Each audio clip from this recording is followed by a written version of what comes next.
My beloved child, the fact that you pressed play on this video was not a random act, nor the result of fleeting curiosity or unconscious habit. This moment was arranged in advance, guided by a precision so subtle that only in hindsight will you fully recognize it.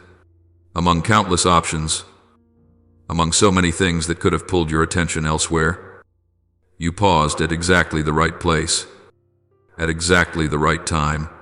That tells me something important about you. There is already a spiritual sensitivity within you, a capacity to listen that even you may not yet fully be aware of.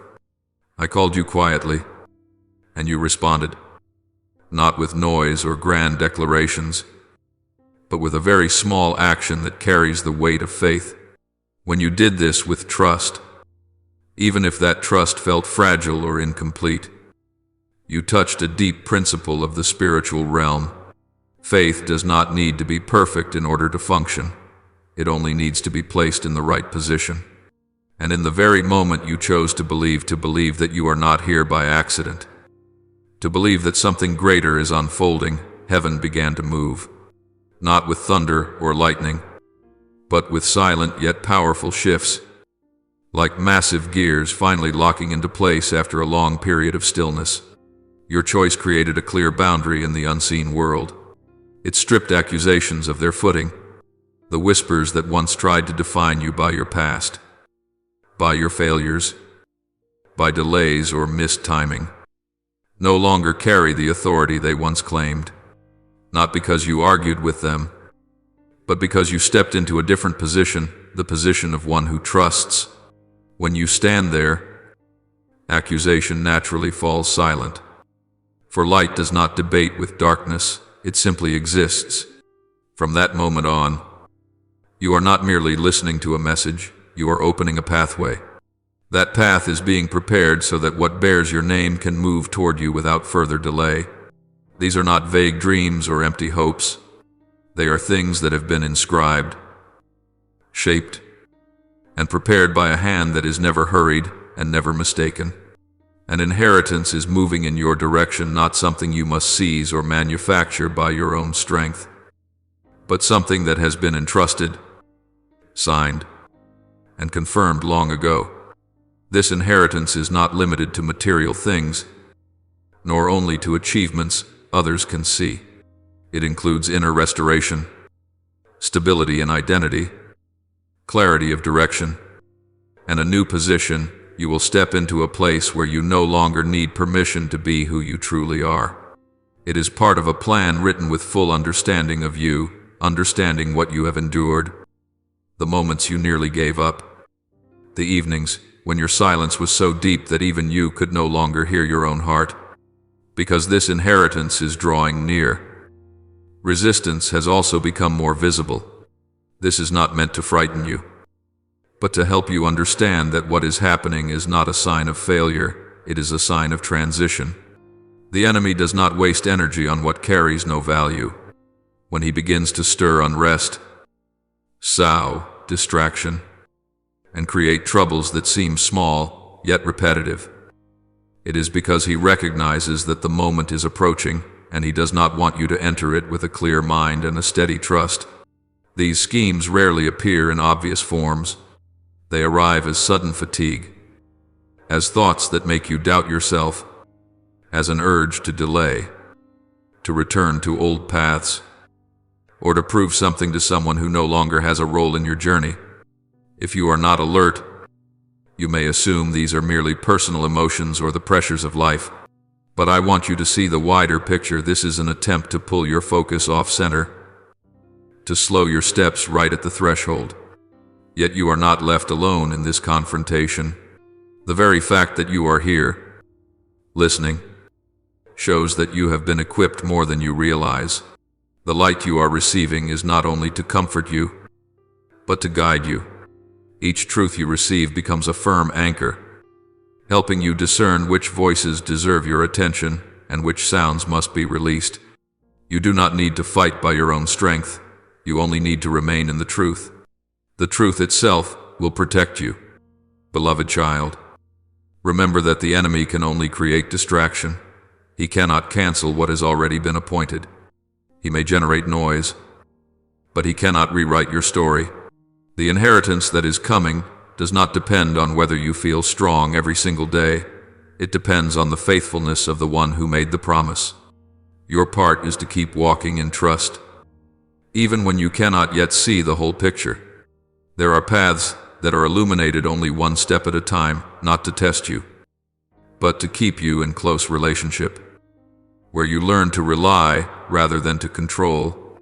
You will soon realize that the very things that once tried to slow you down have become evidence that you are on the right path. Each time you choose not to return to old fears, not to feed familiar doubts, you take another step into the land that has already been prepared for you. And when you arrive there, you will understand that every season of waiting, every moment that once seemed meaningless, has contributed to building a foundation strong enough for you to stand steady in what is greater. So do not let opposition confuse you. Let it remind you that you are very near. Keep your heart quiet, your mind alert, and your steps faithful. What bears your name is coming not loudly, not late, but right on time. And when it arrives, you will know this, not because you tried hard enough, but because you trusted deeply enough to remain in your place. Beloved child, have you noticed how the atmosphere around you seems to have shifted, not in a loud or dramatic way, but in a quiet movement, subtle, yet clear enough for your heart to sense that something is no longer the same? People who once walked closely with you, who once spoke with warmth, who made you believe they would stay, now appear less and less. Conversations that once flowed naturally have grown awkward. Check-ins have become sporadic. At times, you extend genuine care, only to be met with a silence so long that you begin to wonder if you have done something wrong. And then there are those you once supported wholeheartedly with your time, your prayers, your kindness given without calculation, who now look at you with unfamiliar eyes, even with a coldness you hardly recognize. That hurts. It hurts not only because a connection is lost, but because your trust once lived there. I see this pain. I do not dismiss it, and I do not tell you, don't be sad, as if your sorrow were small. I know you were sincere. But listen to me. Listen from the deepest place within you. This distance is not merely a human story. It is a sign of a greater alignment unfolding in the spiritual realm. When I begin to lead you into a new season, a season of open doors, a season of lifting, a season of the inheritance that has been appointed, certain old connections will naturally no longer fit. Not because you have become worse, not because you are more arrogant, and not because you have lost value. On the contrary, it is because I am bringing you into greater alignment, greater truth, greater clarity.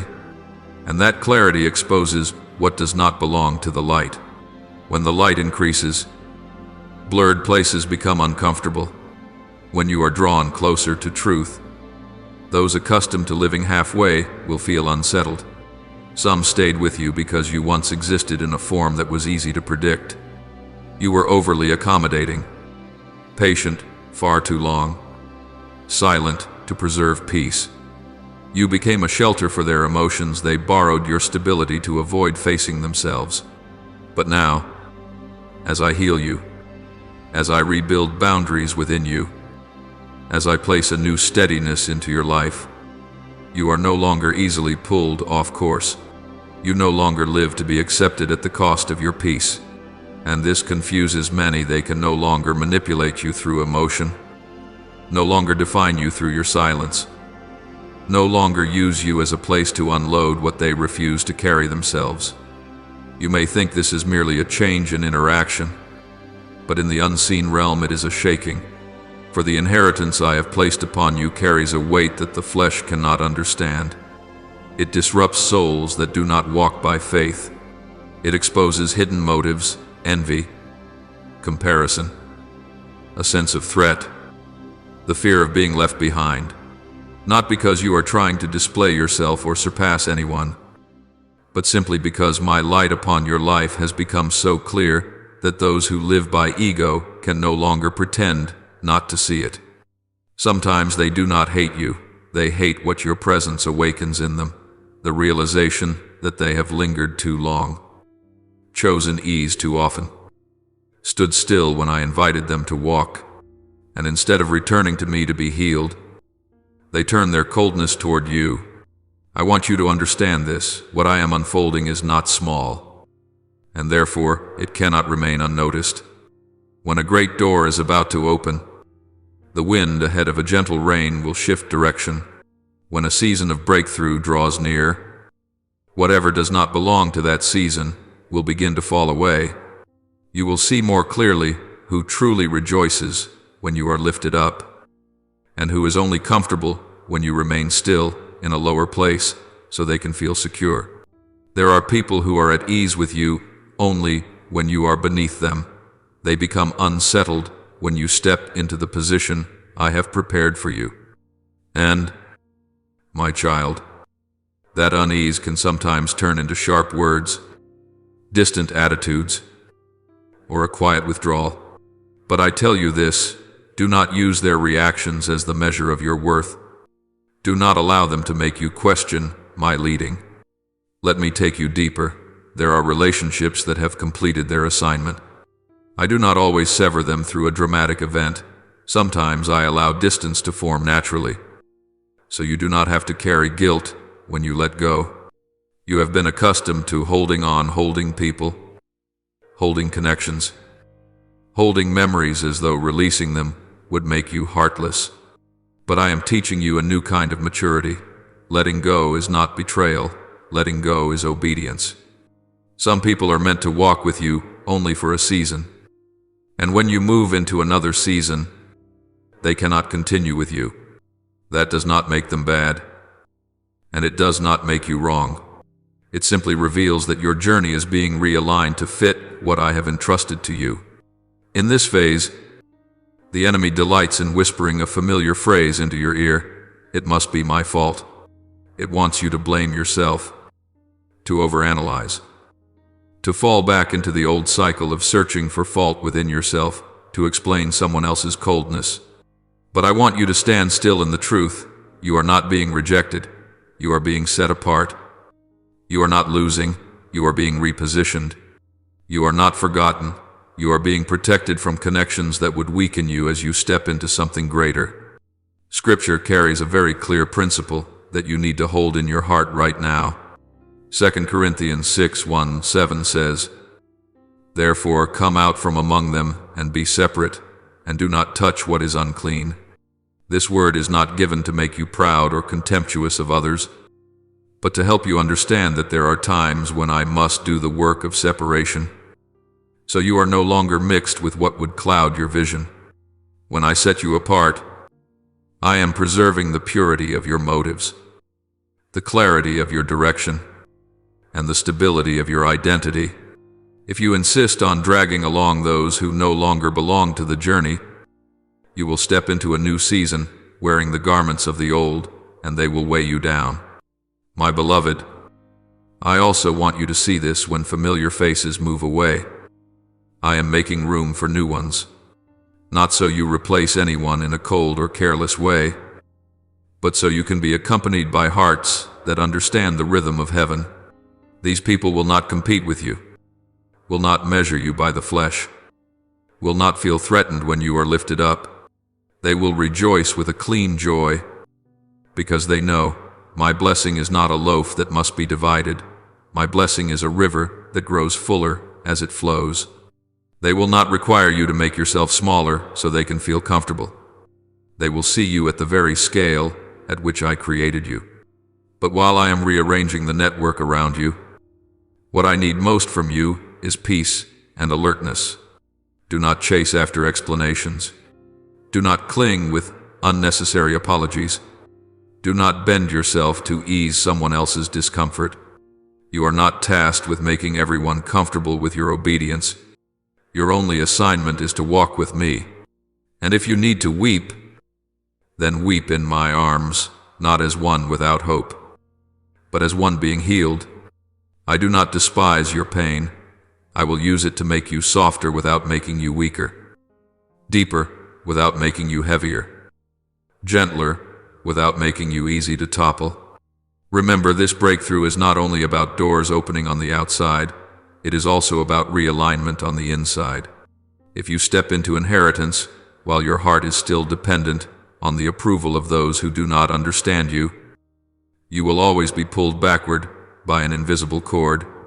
So I am cutting that cord not to leave you lonely, but to make you free. Free to love without dependence. Free to give without being controlled. Free to stand upright in the identity I have established. And when you stand in that freedom, you will begin to notice something unexpected. Your peace will increase. Even if the number of people around you decreases, you will be surprised at how easily you breathe. You will realize you no longer have to guess what others are thinking in order to live. You will see that you no longer need to explain your path to those who were never called to understand it. This is the season in which I am teaching you to walk without an audience, needing only my presence. My beloved, if your heart aches today because of someone's coldness, place that ache into my hands and speak honestly with me. Then, take the next step forward. Let me do the work of separation. Let me do the work of reconnection. And trust that what is unfolding, though painful, is not a sign that I have left you, but a sign that I am drawing you closer to what I have promised. My beloved child, there are victories that do not arrive with the cheers of a crowd, but come in the deep, profound silence of the soul. There are advances that are not marked by applause, but by the sudden empty spaces where familiar relationships once stood. I want you to understand something very important. Not every loss is a failure, and not every separation is a sign of having gone astray. In my journey with you, there are victories that must be paid for by letting go of certain people, not because you have loved less, but because you are being led into a new depth where not everyone can walk alongside you. There are promises that carry such great light that they create boundaries by their very nature. When I speak a word over your life, it does not only bring forth blessing, it also exposes what is no longer meant to remain. Separation is not the goal, it is the natural consequence of sanctification. As you are drawn closer to what I have ordained, you will realize that the space around you must be purified, not by judgment, but by truth. The blessing I bring cannot grow in an atmosphere filled with mixed motives, where affection is entangled with self-interest, where closeness is governed by calculation. What I have prepared for you carries a very specific purity. It requires connections that can stand firm when there is no longer any benefit to extract, when you are no longer a source of emotion, status, or security for others. Some people drew near to you not because they loved the life I placed within you, but because they saw what they could take from it. When you were in a hidden season, they smiled easily. But now, as the honor I give begins to draw near to your life, when the light is no longer dim, they become unsettled. And because they do not dare to face the truth in their own hearts, they choose distance. Contempt is no longer expressed through words, it hides behind silence, coldness, and prolonged busyness. Do not mistake this for social failure or emotional isolation. This is spiritual. This is a sign that you are crossing a threshold that not everyone is willing to cross. When I prepare to lift you up, I do not work only on circumstances, I also work on the environment around you. I remove connections that would weigh you down when it is time for you to rise. I cut away invisible cords that once kept you bound to people-pleasing and to dependence on the approval of others. If I did not do this first, you would enter blessing with a heart pulled in many directions, and that is not what I desire for you. Scripture speaks clearly about this principle, though many read it without living into its depth. Psalm 2:3-5 says, "You prepare a table before me in the presence of my enemies." The table is not prepared in the absence of opposition, but right before their eyes.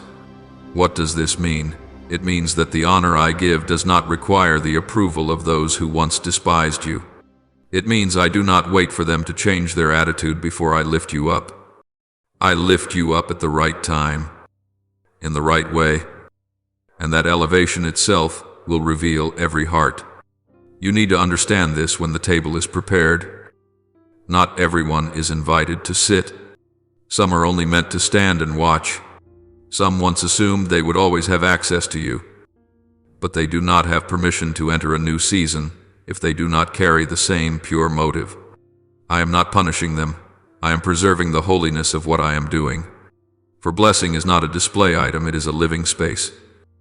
And that space must be protected. In this season, you may feel a very particular kind of sorrow, not grief over losing people, but grief over losing an old version of yourself. The version that tried to hold every relationship at any cost. I am teaching you something deeper. Faithfulness to the promise I have given matters more than keeping everyone close. Jeremiah 1:5-19 says, "If you return, I will restore you, separate the precious from the worthless." Not everything you once cherished is meant to be carried forward. Some things were precious in one season, but become burdens in another. I know you may ask yourself, am I becoming distant, cold, or arrogant? I speak to you gently, but clearly you are not becoming distant. You are becoming clear. You are not becoming cold. You are learning not to offer your heart to places that can no longer sustain life. You are not becoming arrogant. You are standing exactly where I have called you to stand. Spiritual maturity is not about keeping everyone satisfied. It is about keeping your heart upright before me. Look at those I have used before you. Abraham had to leave his father's house. Joseph was separated from his brothers. David had to leave the palace and enter the wilderness. Every separation was painful, but every separation opened the door to deeper preparation. No one enters the promise without passing through refinement. No one carries the anointing without learning how to be alone with me. And you are no exception, not because you are weak, but because I trust you enough to entrust you with something great. My beloved child, when you begin to sense distance from those who were once very close, do not rush to fill that emptiness with explanations or self-defense. Let me be present in that space. I am using the very silence you feel to speak things to you that a crowd could never teach. I am building within you a new inner strength, one that does not rest on approval, but on identity. And when identity is firmly set, blessing is no longer something you must guard with anxiety. It becomes something that flows through you naturally. Trust me when I say this. This is evidence that you are drawing near to the table. Not a table of revenge, but a table of restoration, of honor returned, of position established. You do not need to turn back to prove anything to those who chose to stand at a distance. You only need to keep moving forward gently, yet firmly. For what I have prepared does not require their agreement. It requires only your obedience. And when you step into it, you will understand. You will see that the relationships that fell away created space for peace to remain. You will recognize that this refining did not take love from you, but made that love purer, freer, and rightly placed. You will look back and say, if I had not let go then, I would not have been light enough to step into this. My beloved child, before this month comes to a close, I want you to know that something very real is drawing near, not as a promise suspended in the air, but as a gift placed gently into your hands at the right time. That gift takes the form of healing, not loud, not showy, but deep enough to reach places you have carried for far too long. There are fatigues you have grown so accustomed to that you began to think they were normal. There are financial pressures you have shouldered quietly, telling yourself you must just try a little harder. I see it all, and I do not intend for you to step into the next stretch of your journey with shoulders still bowed under the weight of the last one. The healing I give does not stop at the symptoms, it goes to the root. It touches your body where pain once returned again and again like a weary reminder.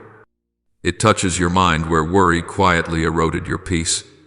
It touches the numbers that kept you awake at night, the expenses, the responsibilities you carry, and places a new order there. This order does not arrive as a miracle detached from daily life, but as grace seeping into each decision, each step, each connection you thought had become too tangled to sort. As Psalm 1473 says, He heals the brokenhearted and binds up their wounds. These words are not merely to be read, they are being lived out in your life. Be ready for the breaking of the yoke. A yoke is not only a visible burden, it is also the old belief that you must carry everything alone, that you are not allowed to be weak, that you must manage at any cost. I am lifting from your shoulders what no longer belongs to you, responsibilities I did not assign, anxieties I did not place there. As Matthew 1130 declares, For my yoke is easy and my burden is light. When the yoke is broken, you will be surprised by how much deeper your breath becomes, how much more restful your nights are, how your heart no longer feels taut like a drawn string before every decision.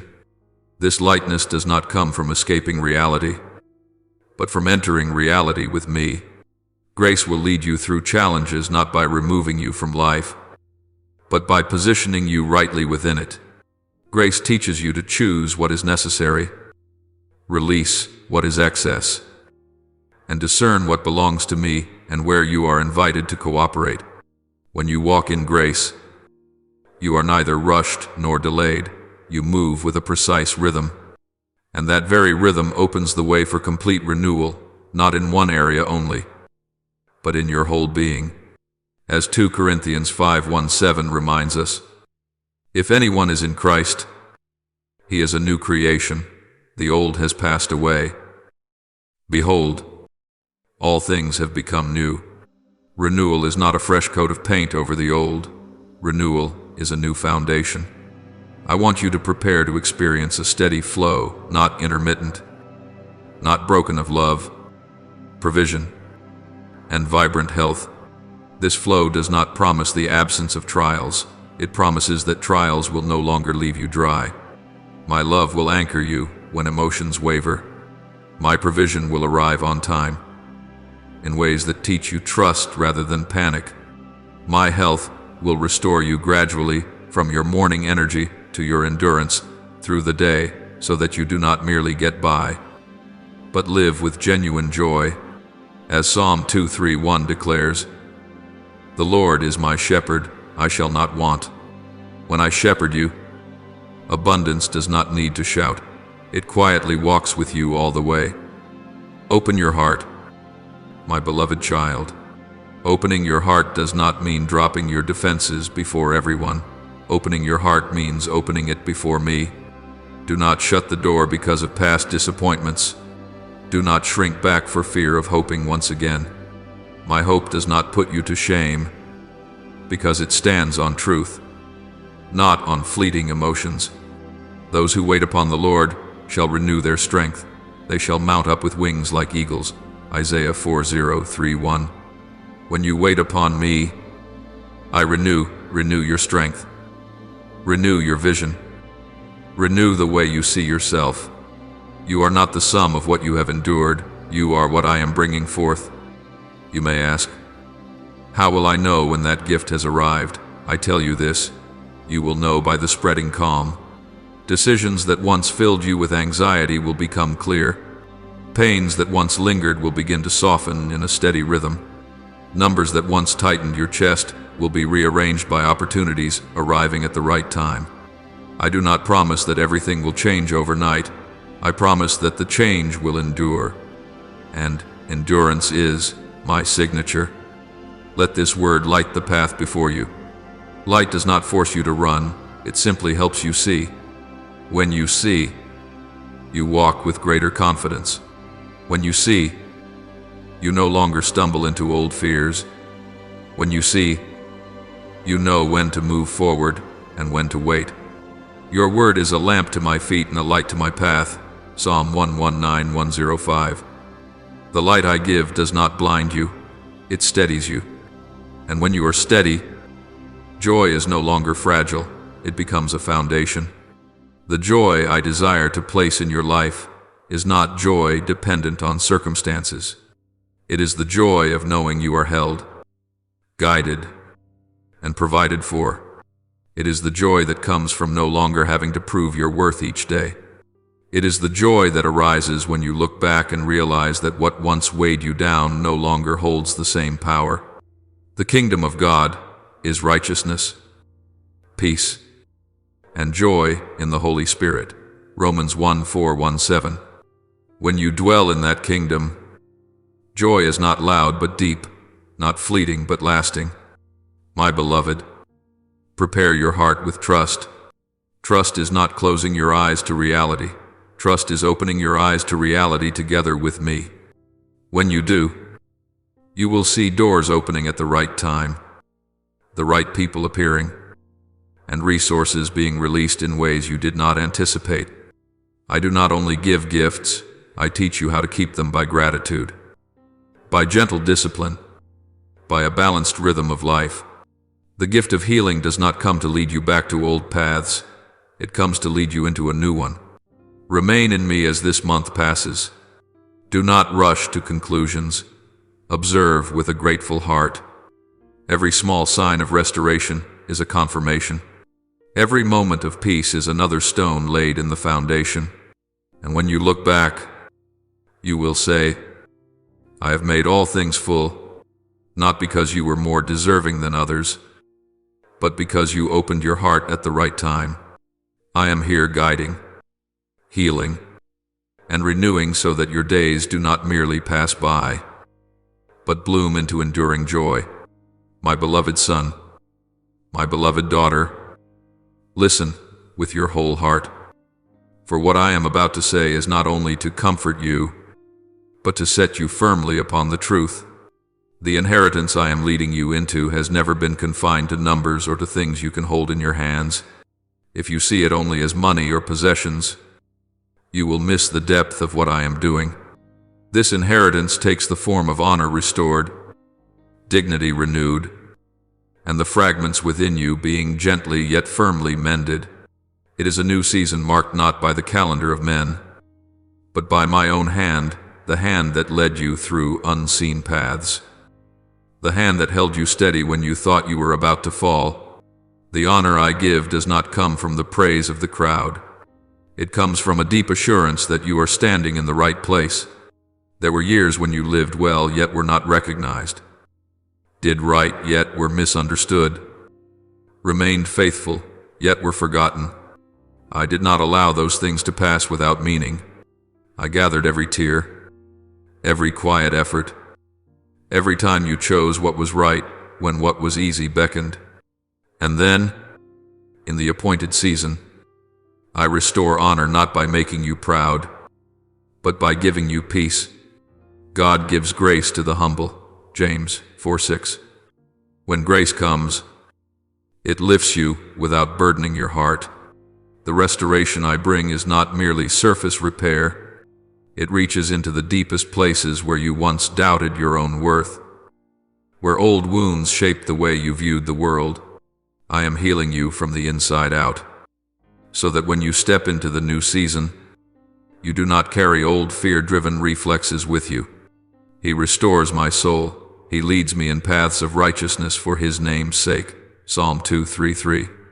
To restore the soul is to realign direction, to help you walk without drifting off course.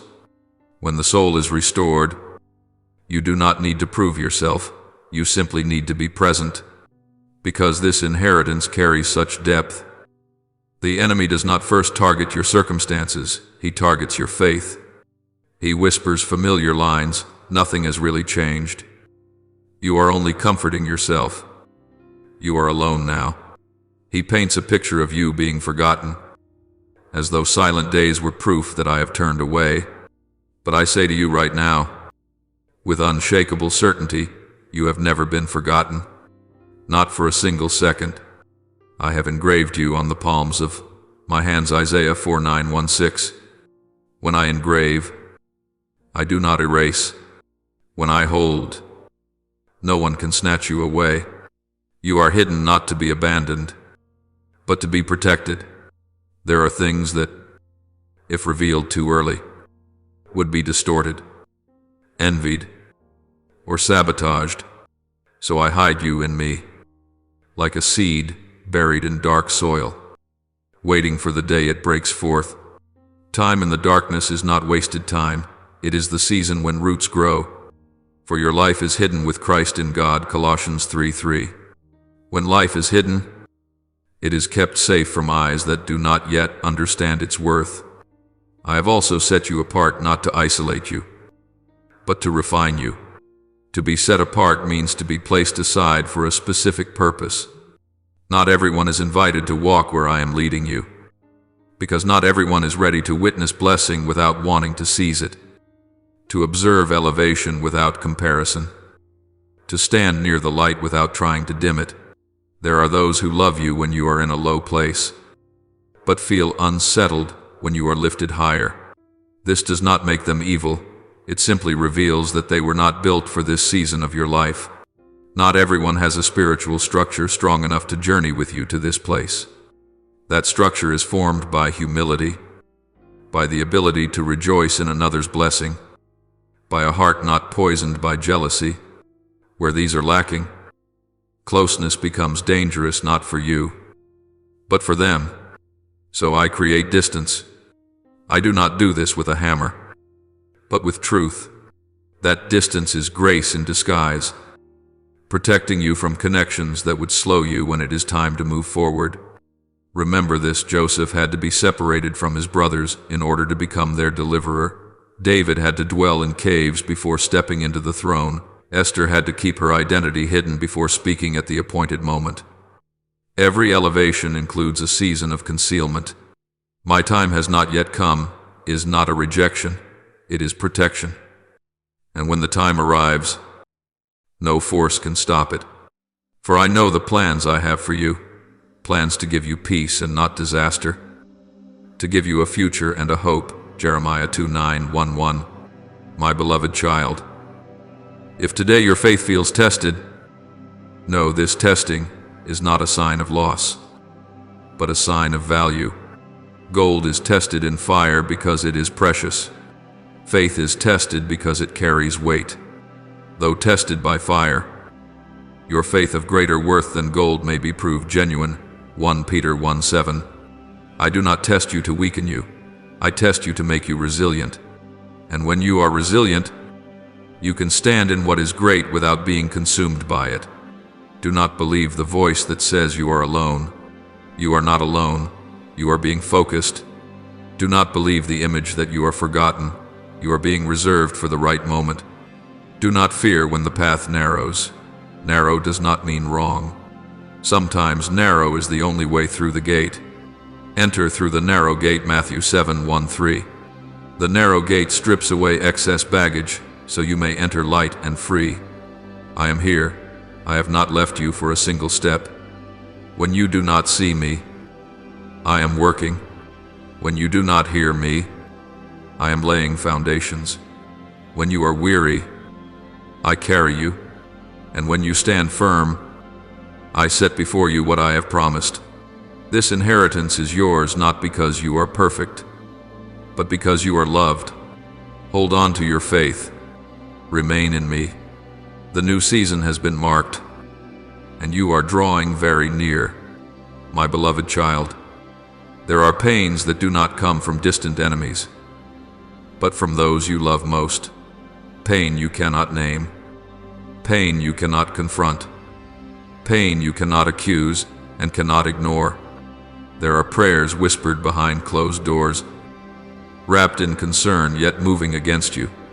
There are embraces warm enough to deceive outsiders, yet cold enough for you to feel the withdrawal within. Even within family, the place you hoped would be safest, you feel the heaviest weight when the promise is mentioned. You sense the atmosphere shift. You feel the room grow tight. You notice eyes that avoid, smiles that never reach the heart. You are not imagining this. You are not overly sensitive. What you are sensing is real. Your spirit has been unsettled, and I have not overlooked it. I see the trembling within you not because you are weak, but because you are standing at the intersection of two worlds, the old world, where people are accustomed to you in a lower place, and the new world where the promise is beginning to take shape. This unrest is not a sign that you are wrong.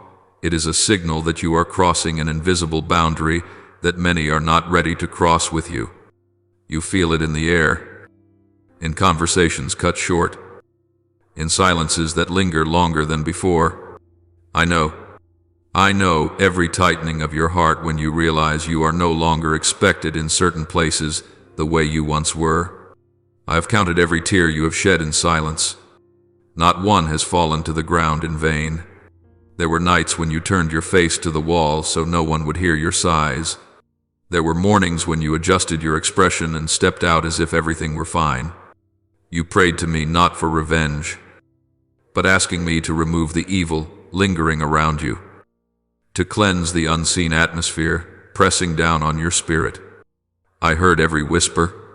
I even heard the sentences you could not bring yourself to say aloud, that you are tired, that you no longer have the strength to keep fighting, that all you want is peace. My beloved child, I do not blame you for being tired. I do not reproach you for being weak. I am not disappointed by the moments when you want to stop. I am the God who sees you when no one else does, who understands you when no one else can. The Lord is near to the brokenhearted and saves those who are crushed in spirit. Psalm 3:4-1-8. I am near you in those hours, not as a spectator, but as a companion. I was there when you thought you were completely alone. But today, I have not come only to comfort you. Today, I lift you up with authority, not with fleeting emotion, but with affirmation from heaven. I place you back into your rightful position, no longer bowed down, no longer stepping back, no longer questioning whether you have the right to continue. You have the right. You are called. You are chosen. And no opposing prayer can nullify what I have spoken. No weapon formed against you shall prosper. Isaiah 5:4-1-7. That word is not given to make you fearful, but to help you stand upright. Do not go back again. Do not return to the arguments that drained your strength. Do not go back to ask permission to live according to what I have placed in your heart. Do not go back to prove that you are right. You do not need to prove anything. You only need to move forward. There are doors that open only when you stop looking behind you. There are blessings that come only when you stop explaining. I did not call you to fight endlessly. I called you to enter the rest of one who knows where they belong. The inheritance belongs to you. This is not a vague promise, but a reality in motion. It has left the throne not impulsively, but because the timing is complete. It is on its way to your address, an address that is not merely where you live, but the position where you have stood firm in faith. For all the promises of God find their yes in Christ. 2 Corinthians 1:2-0. When I say yes, I do not withdraw it. When I give, I do not regret it. You may notice the tension increasing just before it arrives. Do not be surprised. Just before the sun rises, the darkness is often at its deepest. Just before a door opens, the noise is often at its loudest. This does not mean you are about to lose everything. It means you are very close. Keep your heart quiet. Keep your steps steady. Guard your ears from voices that make you doubt yourself. I am working beyond what you can see. My beloved child, I also want you to understand that not all opposition comes from deliberate malice. Some people pray against you because they are afraid. They fear your change. They fear their own position being shaken. They fear having to face what I am doing in you, which they have refused for themselves. I do not call you to judge them. I call you to be free from them. That freedom does not carry the scent of bitterness. It carries the fragrance of peace. When you are free, you do not need them to understand. You only need me to know. I am preparing the way before you. I am smoothing out the rough places you cannot see. I am placing new people right in timing, right in heart along your journey. These people will not shrink when you speak of the promise. They will rejoice. They will not pray against you. They will stand with you. They will not look at you with suspicion. They will look at you with respect. This is not accidental replacement. This is intentional alignment. Let your heart rest. Let your shoulders be light. Let me carry what you no longer have the strength to bear. Cast your burden on the Lord, and He will sustain you. Psalm 5:5-2. Casting is a decisive act. Once you have cast it, do not take it back through anxiety. Once you have moved forward, do not turn your head through fear. I do not lead you halfway and then abandon you. My beloved child, the day you stand upright again without trembling, without asking permission, without self-doubt, is the day the atmosphere around you changes. You will feel a new lightness. You will see doors open naturally. You will realize that opposing prayers can no longer reach you, not because you are stronger than others, but because you are standing in the right place. When you stand in the right place, I cover you with my own presence, my beloved child. I know you have walked through fire in a way few could ever understand, not the kind of fire people retell as a heroic story to receive praise, but the kind that burns deep within, where you had to learn how to stand when no one stood beside you.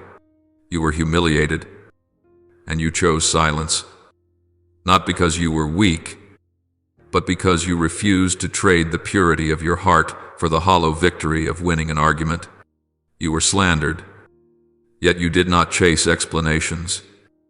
You did not cling to approval. You did not try to fix your image in the eyes of others. You placed your honor in my hands, trusting that true justice does not need noise to speak.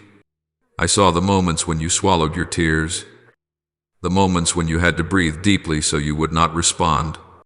I saw even the times you trembled in silence, yet still chose to remain in covenant. And I say to you, I have forgotten nothing. Now is the time to receive the reward. But listen to me carefully. For right as you stand at the edge of breakthrough, just before what I have promised becomes so clear that no one can deny it, the enemy will intensify his old tactics. He cannot stop what I am doing, but he can try to slow you down, try to make you loosen your own safety lines, try to push you out of the rhythm of grace. He does not need to destroy your future. He only needs to make you tired, make you doubt, make you turn back just before you lay your hands on what I have prepared. And he often does this by using what feels familiar: voices you once trusted, stories you once believed, fears you once carried. You will sense him brushing against your mind like a cold draft. He will try to confuse you with questions repeated over and over. What if nothing changes? What if you hoped for too much? What if this time is just another loop? He will scatter confusion within you like fine dust, not thick enough for you to notice immediately, but enough to blur your vision. And when your vision is blurred, you will begin to interpret everything in a negative direction. A small delay becomes proof of failure. A moment of silence becomes a sign of abandonment. A minor obstacle becomes an omen that everything is about to collapse. This is how he manipulates, not through truth, but through exaggeration. He will also stir fear, not dramatic fear, but subtle fear, the fear of losing control, the fear of being disappointed once again, the fear that you may not be strong enough to hold on to goodness when it finally comes. He will bring back old seasons, the season when you tried but were not answered, the season when you were misunderstood, the season when something you believed was yours was taken away. He will touch old wounds and buried memories and call them evidence that you should not hope. But I say to you, memory has no authority to measure promise. The past does not have permission to rewrite the future. Old wounds are only places where I once healed you. They are not chains meant to pull you backward. At times, he will even use familiar people to unsettle you. Casual comments, half-joking remarks, glances that make you wonder whether you are overreacting. He will try to make you feel alone by convincing you that no one understands you, no one stands with you, and that I, too, am silent. But my beloved, I am not silent. I am working in the depths, and sometimes my silence is a wall of protection, shielding you from noise so you are not pulled off course by emotion.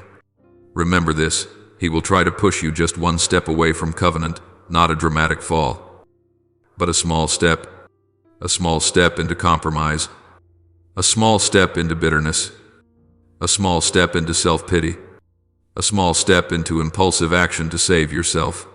He wants you to act from fear rather than from trust. He wants you to leave the place of peace and enter a zone of agitation where you will exhaust yourself. But I say to you, do not accept it. Do not nurture it. Do not allow those voices to remain in your heart like a seed. For whatever seed is fed will produce its own season. Instead, do something very simple, yet deeply powerful. Listen to my voice. My voice does not pull you into panic. My voice brings you back to center. My voice does not demand that you prove yourself. My voice reminds you where you belong. My voice does not sow doubt. My voice brings clarity. And you will recognize my voice by this sign: it carries peace. Even when circumstances have not yet changed. My sheep hear my voice. I know them, and they follow me. John 10:27. If you hear a voice that steals your peace, rushes you, provokes reaction, or drives you into defensiveness, that is not my voice. My beloved, you are an heir, but you do not inherit because you are perfect, nor because you have met a standard through your own effort. You inherit by grace, grace that held you together on days when you thought you could not hold on. And if children, then heirs, heirs of God and joint heirs with Christ. Romans 8:1-7. You are called an heir not so that you become proud, but so that you may be at rest. What belongs to you cannot be stolen by the noise of the enemy. And I want you to remember this, because it is something I cherish deeply about you in pain. You did not offend me in shame. You did not rebel against me. Some people, when wounded, turn away, grow bitter, and speak words that darken their own souls. But you chose differently. You kept a point of light within your heart even when you were tired, even when you did not understand, even when you cried in silence. You passed through fire without allowing the fire to turn you into someone darker. That is a victory deeper than any outward triumph. So now, as the reward draws near, I am also protecting you from this very moment, the moment just before full release. This is when many are deceived by impatience, by the urge to finish quickly, by the feeling that they must do something to be sure. But you do not need to manufacture an outcome. You only need to stand in the right place. You have been taught how to remain. You have been trained not to leave covenant when emotions shift. Use that very skill now. Remain. If old memories rise, give them to me, not so you sink back into them, but so I may remind you that they no longer hold power. If fear approaches, look it in the face and say, I do not accept you. If familiar voices try to confuse you, return to the promise I placed within you. For God has not given us a spirit of fear, but of power, love, and self-control. 2 Timothy 1:7. Power here is not shouting. Power is steadiness. Love here is not weakness. Love is refusing to be governed by fear. Self-control here is not suppression. Self-control is the ability not to react from old instincts. My beloved child, I am drawing nearer to you than you realize. And what I am about to do will not be merely a good moment, it will be a turning point. But you must keep your heart clean from the voice of the enemy. Do not nurture doubt. Do not cradle fear as if it were a child that needs comforting. Do not return to old paths. Keep walking forward in quiet trust, just as you have walked through the fire. For it is in that very quietness that I place your authority. My beloved child, I know you have stood at very real crossroads, where just one step backward would have been enough for everything to end in an easier way. But you did not choose the easy path. You chose to trust while your heart was still trembling. You knelt in moments when reason told you to stand up and walk away. You lifted your hands in prayer when instinct wanted to shrink back to protect yourself. You chose to bless those who wounded you, even when you had every reason to speak words of bitterness. I saw every one of those choices. No choice was considered small. No decision was overlooked by me, for it was in those moments that you revealed your true identity. You did not choose trust because you were certain everything would be fine. You chose trust because you knew that I am trustworthy. You did not kneel because you were weak, but because you understood that there are battles no human strength can win. You did not lift your hands to be seen, but to acknowledge that you needed me more than anything else. You did not bless because you were pretending to be noble, but because you refused to let another person's darkness define the light within you. These were not natural reflexes. They were the fruit of a heart refined by fire. And because of this, I have signed a decree bearing your name, not an impulsive decision, not an emotional reward. It is a decree formed in justice, sealed with grace, and issued by my authority. Heaven has acknowledged it. Your name was not discovered today. It has long been watching the path you have walked. Angels are carrying out what has been spoken without delay, without confusion, without being hindered by what is unfolding on the earth. Invisible movements are taking place in rhythm with every beat of your heart, even though you have not yet seen the visible outcome. But, my beloved child, you must also understand this very real truth. Treasure never remains unnoticed. Where something is precious, eyes will be drawn to it. Favor does not arrive in absolute silence. It stirs hearts. When I place favor upon your life, it does not only lift you up, it also exposes what has been hidden in others. Breakthrough does not merely open doors for you, it also shakes dark places that have grown comfortable in false stability. Hell is not afraid of the loud. It fears those who are quiet yet obedient, those who have learned to stand firm without needing to prove themselves. Therefore, I tell you, be alert, not alert in fear, but alert in wisdom. Do not let excitement cause you to neglect guarding your heart. What I am birthing within you is still as tender as a newly sprouted seed. It does not need applause, it needs good soil. It does not need discussion, it needs covering. Not everyone has the capacity to carry what I am placing in you. Some will distort it with words. Some will weigh it down with expectations. Some will contaminate it with impure motives. You are not obligated to share everything with everyone. Discretion is not a lack of trust. It is a form of wisdom. There are things that should only be spoken in the secret place, where there are no comparing eyes, no curious ears, no distorted interpretations. I am teaching you how to carry a spiritual pregnancy, knowing when to remain silent, when to protect, when to wait. Not every heart structure is strong enough to stand near a great promise without becoming unsettled. Some will love you, yet not be able to love what I am doing in you. Some will rejoice for you, but only to a certain extent. I do not blame them. I protect you. Pray in quietness. Prayers do not need to be heard by many to carry power.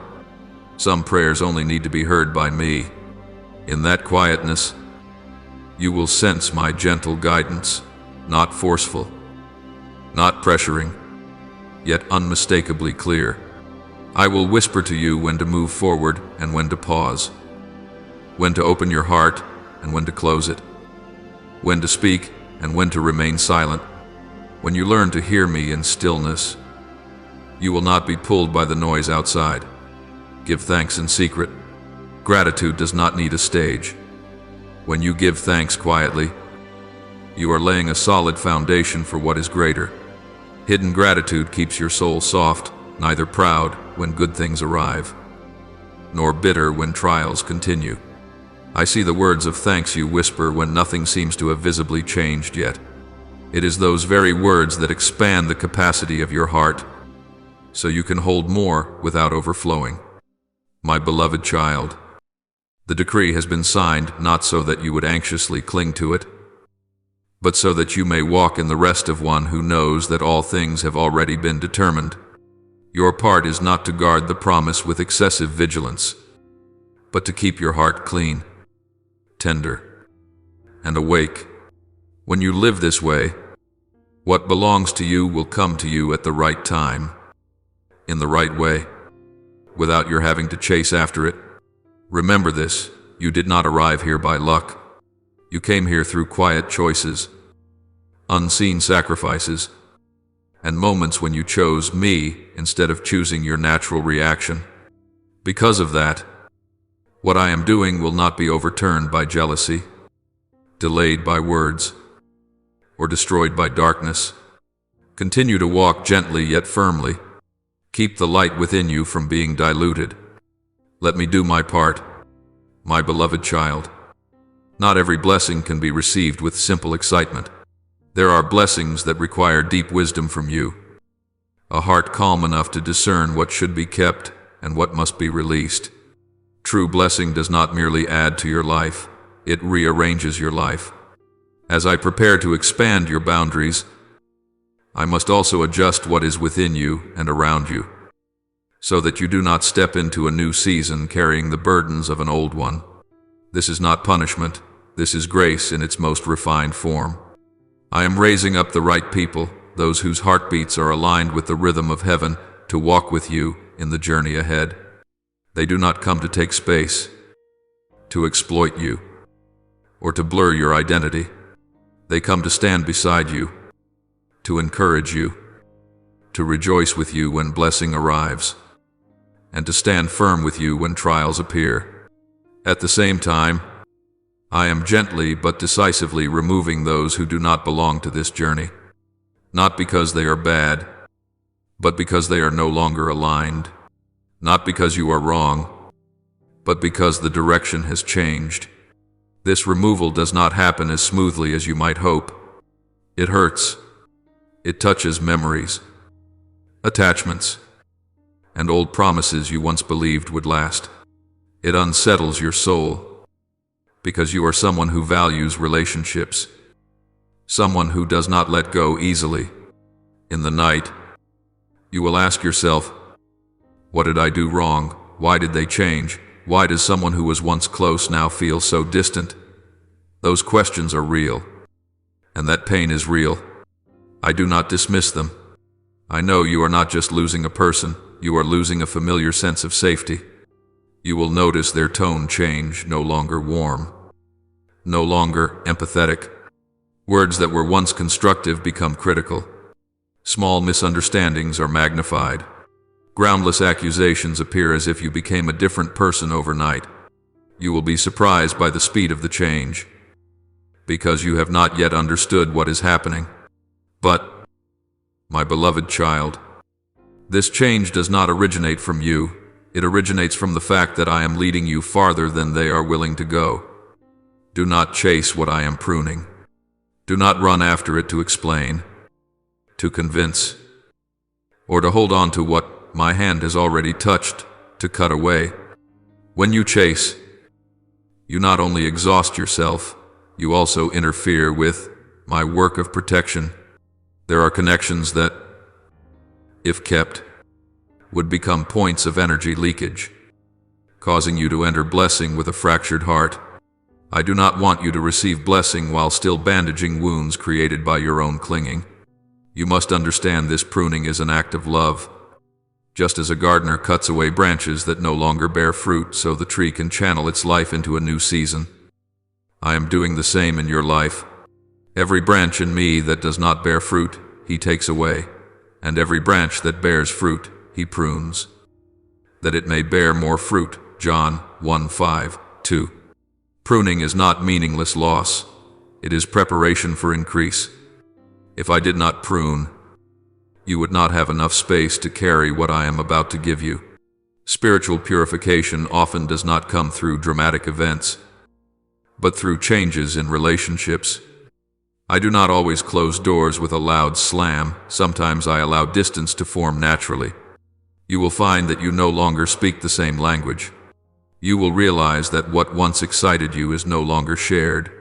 You will notice yourself becoming quieter, not because you are shrinking back, but because you are growing, and that growth makes old connections feel too tight. In this process, the enemy will try to exploit your pain by planting a familiar lie that you are being abandoned. But I tell you this, you are not being abandoned, you are being protected. Protection does not always come in pleasant forms. Sometimes it resembles surgery necessary, precise, and painful for a moment. Yet if you trust me, you will see that this pain has limits. While the blessing ahead is lasting, let me do the work of selection. You do not need to sort people yourself. You do not need to act as judge or defender. When you remain quiet and abide in me, truth will reveal itself. Those who belong on your journey will find ways to stay. Even if you do not cling, those who do not belong will leave, even if you try to hold them. And when they leave, I want you to remember this: it is not the failure of love, but the victory of wisdom. The wisdom required to receive blessing is not found in opening your arms to everyone, but in knowing who can stand close when blessing arrives. Not everyone can endure light. Not everyone rejoices when you are lifted up. Some people are only comfortable with you when you are in a lower place, where they feel secure. When you step into the place that is rightfully yours, their insecurity rises, and they choose distance instead of honesty. I do not allow them to stay, so that you will not begin to doubt yourself. My beloved child, allow yourself to feel sorrow, but do not let sorrow lead you back. Allow yourself to grieve, but do not let regret cause you to miss what is new. Let the tears fall, but let them fall in my arms, not on the road that turns backward. For every tear you shed in obedience becomes a seed for the peace that is coming.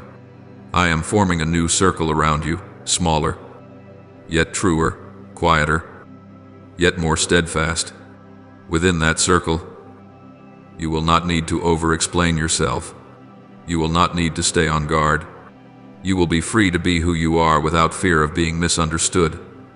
And in that space, blessing will not be drained by conflict, will not leak through envy, and will not be distorted by impure motives. Trust that what I prune today will explain itself tomorrow. There will come a time when you look back and say, if they had stayed, perhaps I would not have gone this far. In that moment, you will no longer carry resentment, you will carry gratitude. Gratitude that I loved you enough to cut away what you were not yet strong enough to release on your own. My beloved child, do not chase what I am pruning away. Do not pick up the branches I have cut off. Do not doubt the hand that is protecting you simply because it causes pain for a moment. Stand still, breathe deeply, and allow me to complete this work of purification. For after the cleansing, you will step into blessing with a lighter heart, clearer vision, and a straighter path. My beloved child, what I am preparing to give you is neither small nor temporary. It is an inheritance so complete that it will touch every corner of your life, from where you live to how you think, from the name you carry to the story you tell about yourself.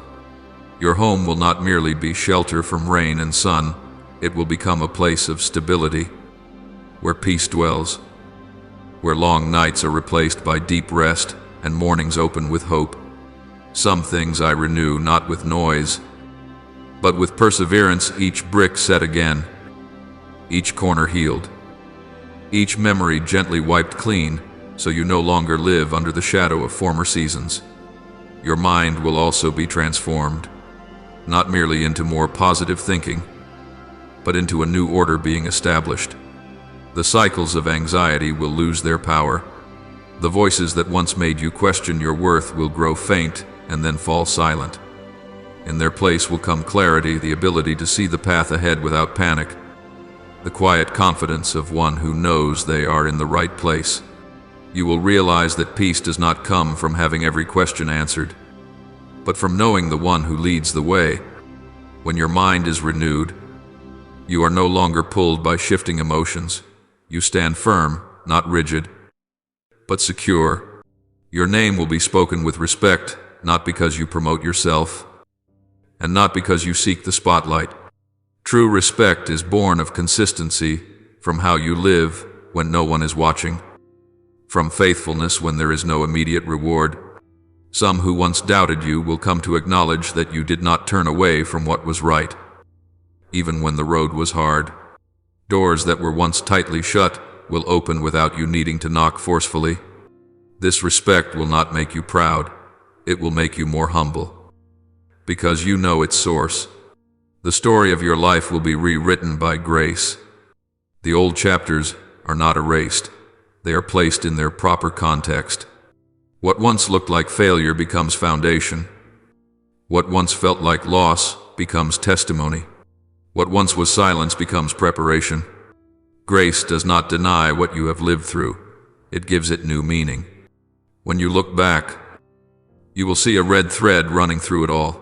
I was there, guiding, protecting, and preserving you, even when you did not realize it. If these words are burning within you, not as a fleeting emotion, but as a deep confirmation, then take a prophetic action. Not for display, not out of habit. Press like right now as a response. I receive what belongs to me. I step into my place. I refuse to let anyone divert my path. That gesture is not magic, it is alignment. When the outward action agrees with what I have spoken inwardly, the spiritual realm takes notice. Agreement is established. Alignment is restored, and what is ready begins to move. They are ready. The ones I have prepared for you, aligned in timing, aligned in heart, are standing there. Not loud, not competing, but steady. They trust. They do not need you to diminish yourself to feel secure. They rejoice when you rise. They do not distort what I am doing. They protect it. When they arrive, you will recognize them by peace, not by pressure. You also need to know this: the enemy has tried many ways.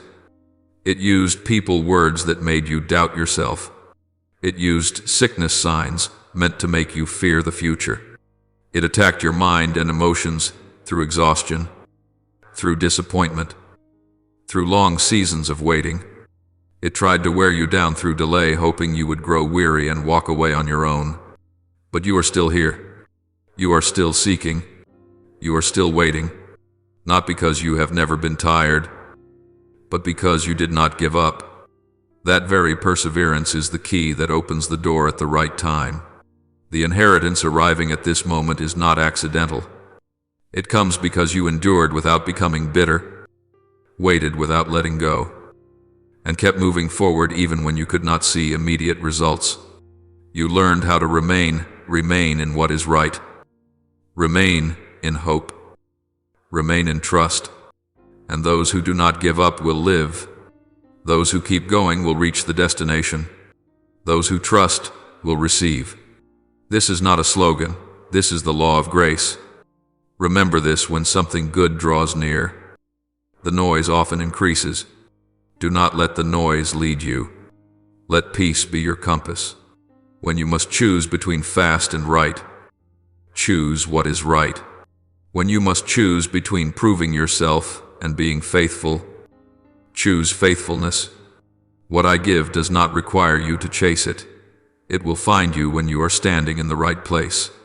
And your place is not where there are no challenges. It is where you know where you belong. In the days ahead, you may notice small but clear changes. A conversation opens. An opportunity appears at the right moment. A burden feels lighter. A decision becomes clearer. Do not dismiss these signs. They are the heartbeat of something greater taking shape. Keep your heart soft. Keep your ears attentive. Keep your steps faithful. Do not tell everything to everyone. Share only with those I have placed beside you. Discretion protects a blessing while it is still young. If there are moments when you ask yourself, "Am I worthy?" remember this: you receive not by merit, but by grace. Grace does not make you passive. Grace gives you strength to continue. Grace does not remove discipline. Grace puts discipline in its proper place. Grace does not ignore wounds. Grace heals them, so you do not carry them into the future. Let lasting joy take root, not the joy of a fleeting moment, but the joy of one who knows they are walking in the right direction. Let gratitude become your breath, not loud, but constant. Let trust lead you through the parts that are not yet clear, for you are not walking alone. My beloved, pause for a moment and feel this: the axis has been aligned. The door has been unlocked. The inheritance is on its way. Your part is to remain in what you chose from the beginning. Trust. And when you act today as a response, heaven takes note. What has been prepared will come at the right time, in the right way, and in full measure. My beloved, listen to me with your whole heart and with the authority of truth. No one and no power can stop what I have released for your life. When I open, no one can shut. When I allow the flow to begin, no hand is strong enough to build a dam. People may scheme in the shadows, stir up waves of opposition, test you with words or actions, but in the end they will grow weary and fall before what I have ordained. For you do not walk alone. Whoever dares to touch you touches the apple of my eye, touches the place I guard most carefully. I am not indifferent to what concerns you. I protect you with a watchfulness that never sleeps. The blessing I give is not a scattered drop. It is a living stream that flows through the riverbed to refresh the banks. As water finds its course, so blessing will find its way through your household, into every room, every relationship, every dream. Where there has been dryness, I bring health. Where there has been effort, I add success. Where there has been anxiety, I place peace, not so you may boast, but so you may dwell securely, not so you may run faster, but so you may stand firmer. This flow does not flood. It nourishes enough for roots to go deep and for fruit to bloom in its season. Trust the plan I have drawn by my own hand for you. I do not draw with hurried strokes. I draw with complete understanding of who you are, of the past you have walked through, of the scars you still carry, of the potential you have not yet seen. There are turns you do not yet understand, moments of waiting you do not yet know the purpose of, but every line has meaning. Every silence has intent. I do not lead you in circles to toy with you. I lead you along a longer road so you will be strong enough to carry what is great. Build an unshakable faith, not a faith driven by fluctuating emotions, but a faith anchored in the truth that I will never abandon you. This faith does not need to be loud. It is steady like a foundation.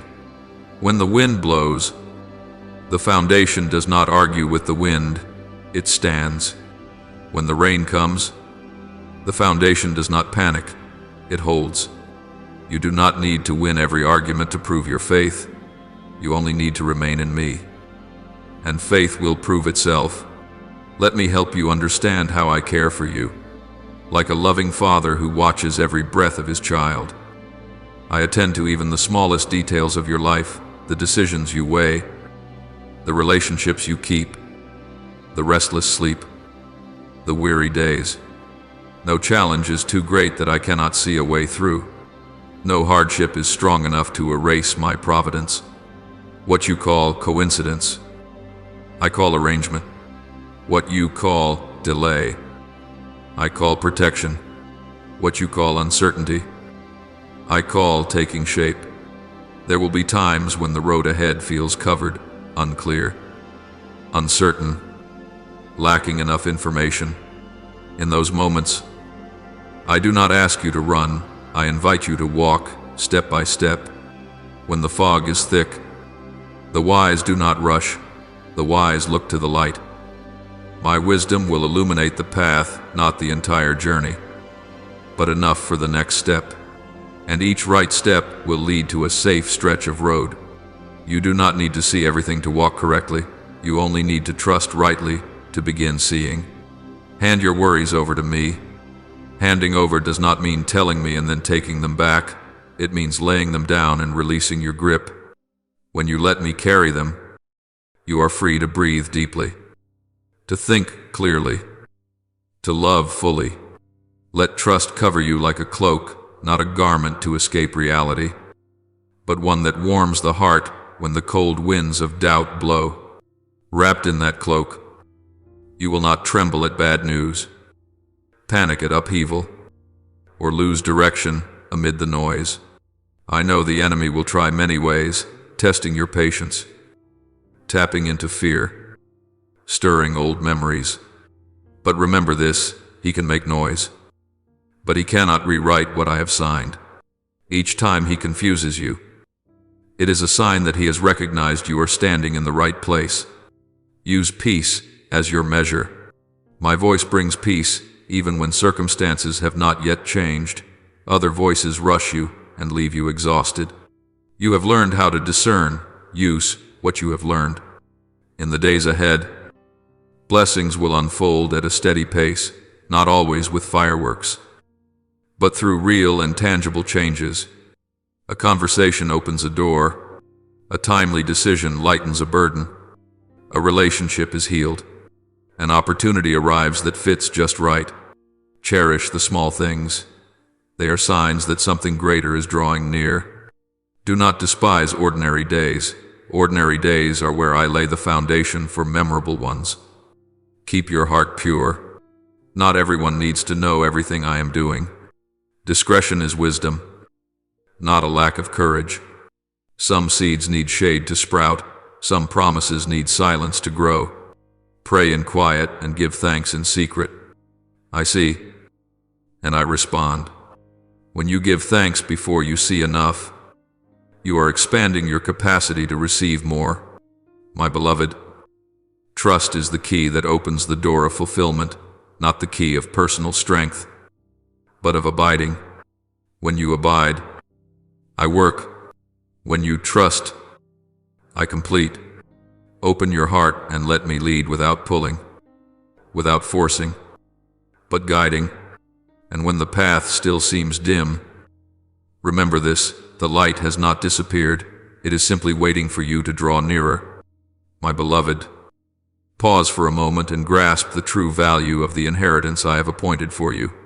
What I am giving is not a gift that can be weighed by earthly standards, nor something that can be converted into numbers and worn down by time. This inheritance carries the weight of my spoken word, bears the mark of my throne, and is sealed by unchanging righteousness. It was established before you could name it, preserved through seasons you did not yet understand, and activated at the appointed time when your heart is steady enough to receive it. You once asked me for provision and I heard you, but I did not give you only what would fill a short-term need. I am placing into your hands a lasting purpose. Provision without purpose may satisfy for a moment but leaves you without direction. Purpose, once given, opens the flow of provision that accompanies it. I do not want you living by patching together each day. I want you walking with clear direction, where every decision aligns with what I am building.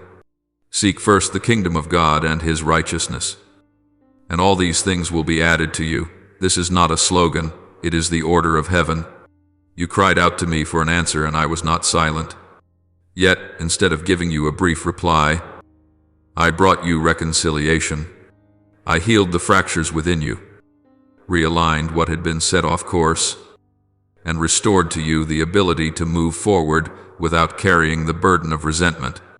There are questions that, if answered too quickly, would keep you on the surface, but reconciliation draws you deeper, enabling you to pass through what once held you back. He restores my soul.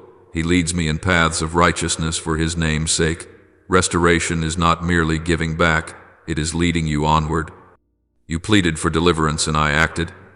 But, my child, I did not only pull you out of danger, I issued a decree of increase. I do not want you to live forever in survival mode. I want you to step into a season of expansion. That decree is not loud, but it is effective. It opens doors you did not knock on, connects resources you did not search for, and arranges meetings you did not schedule. I will make you the head and not the tail, not a promise to inflate pride, but to anchor you confidently in the position prepared for you. Heirs of the kingdom do not live on crumbs. They do not gather what falls from the table of fear. They do not settle for leftovers when I have prepared fullness. They live by miracles not because they are more special than others, but because they stand in the right place for miracles to operate. A miracle is not always something visibly extraordinary.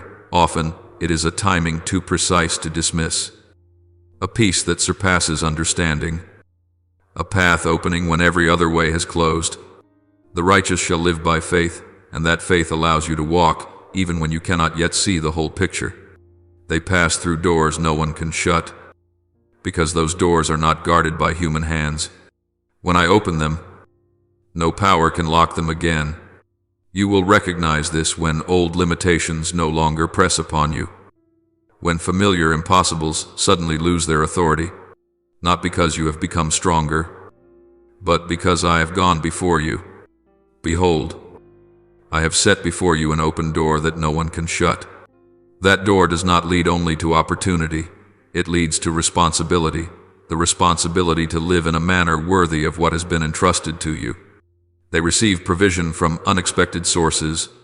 When you stop confining yourself to an old way of thinking that abundance can come only through one channel, one method, one person, I expand your vision. You will see supply arrive from places you did not anticipate, a timely idea, an unexpected introduction, a hand extended when you scarcely dared to hope. I am the one who does exceedingly abundantly above all that we ask or think, and I am not limited by familiar human frameworks. Respect follows them not because they chase it, but because they have learned to walk in integrity when there is no audience.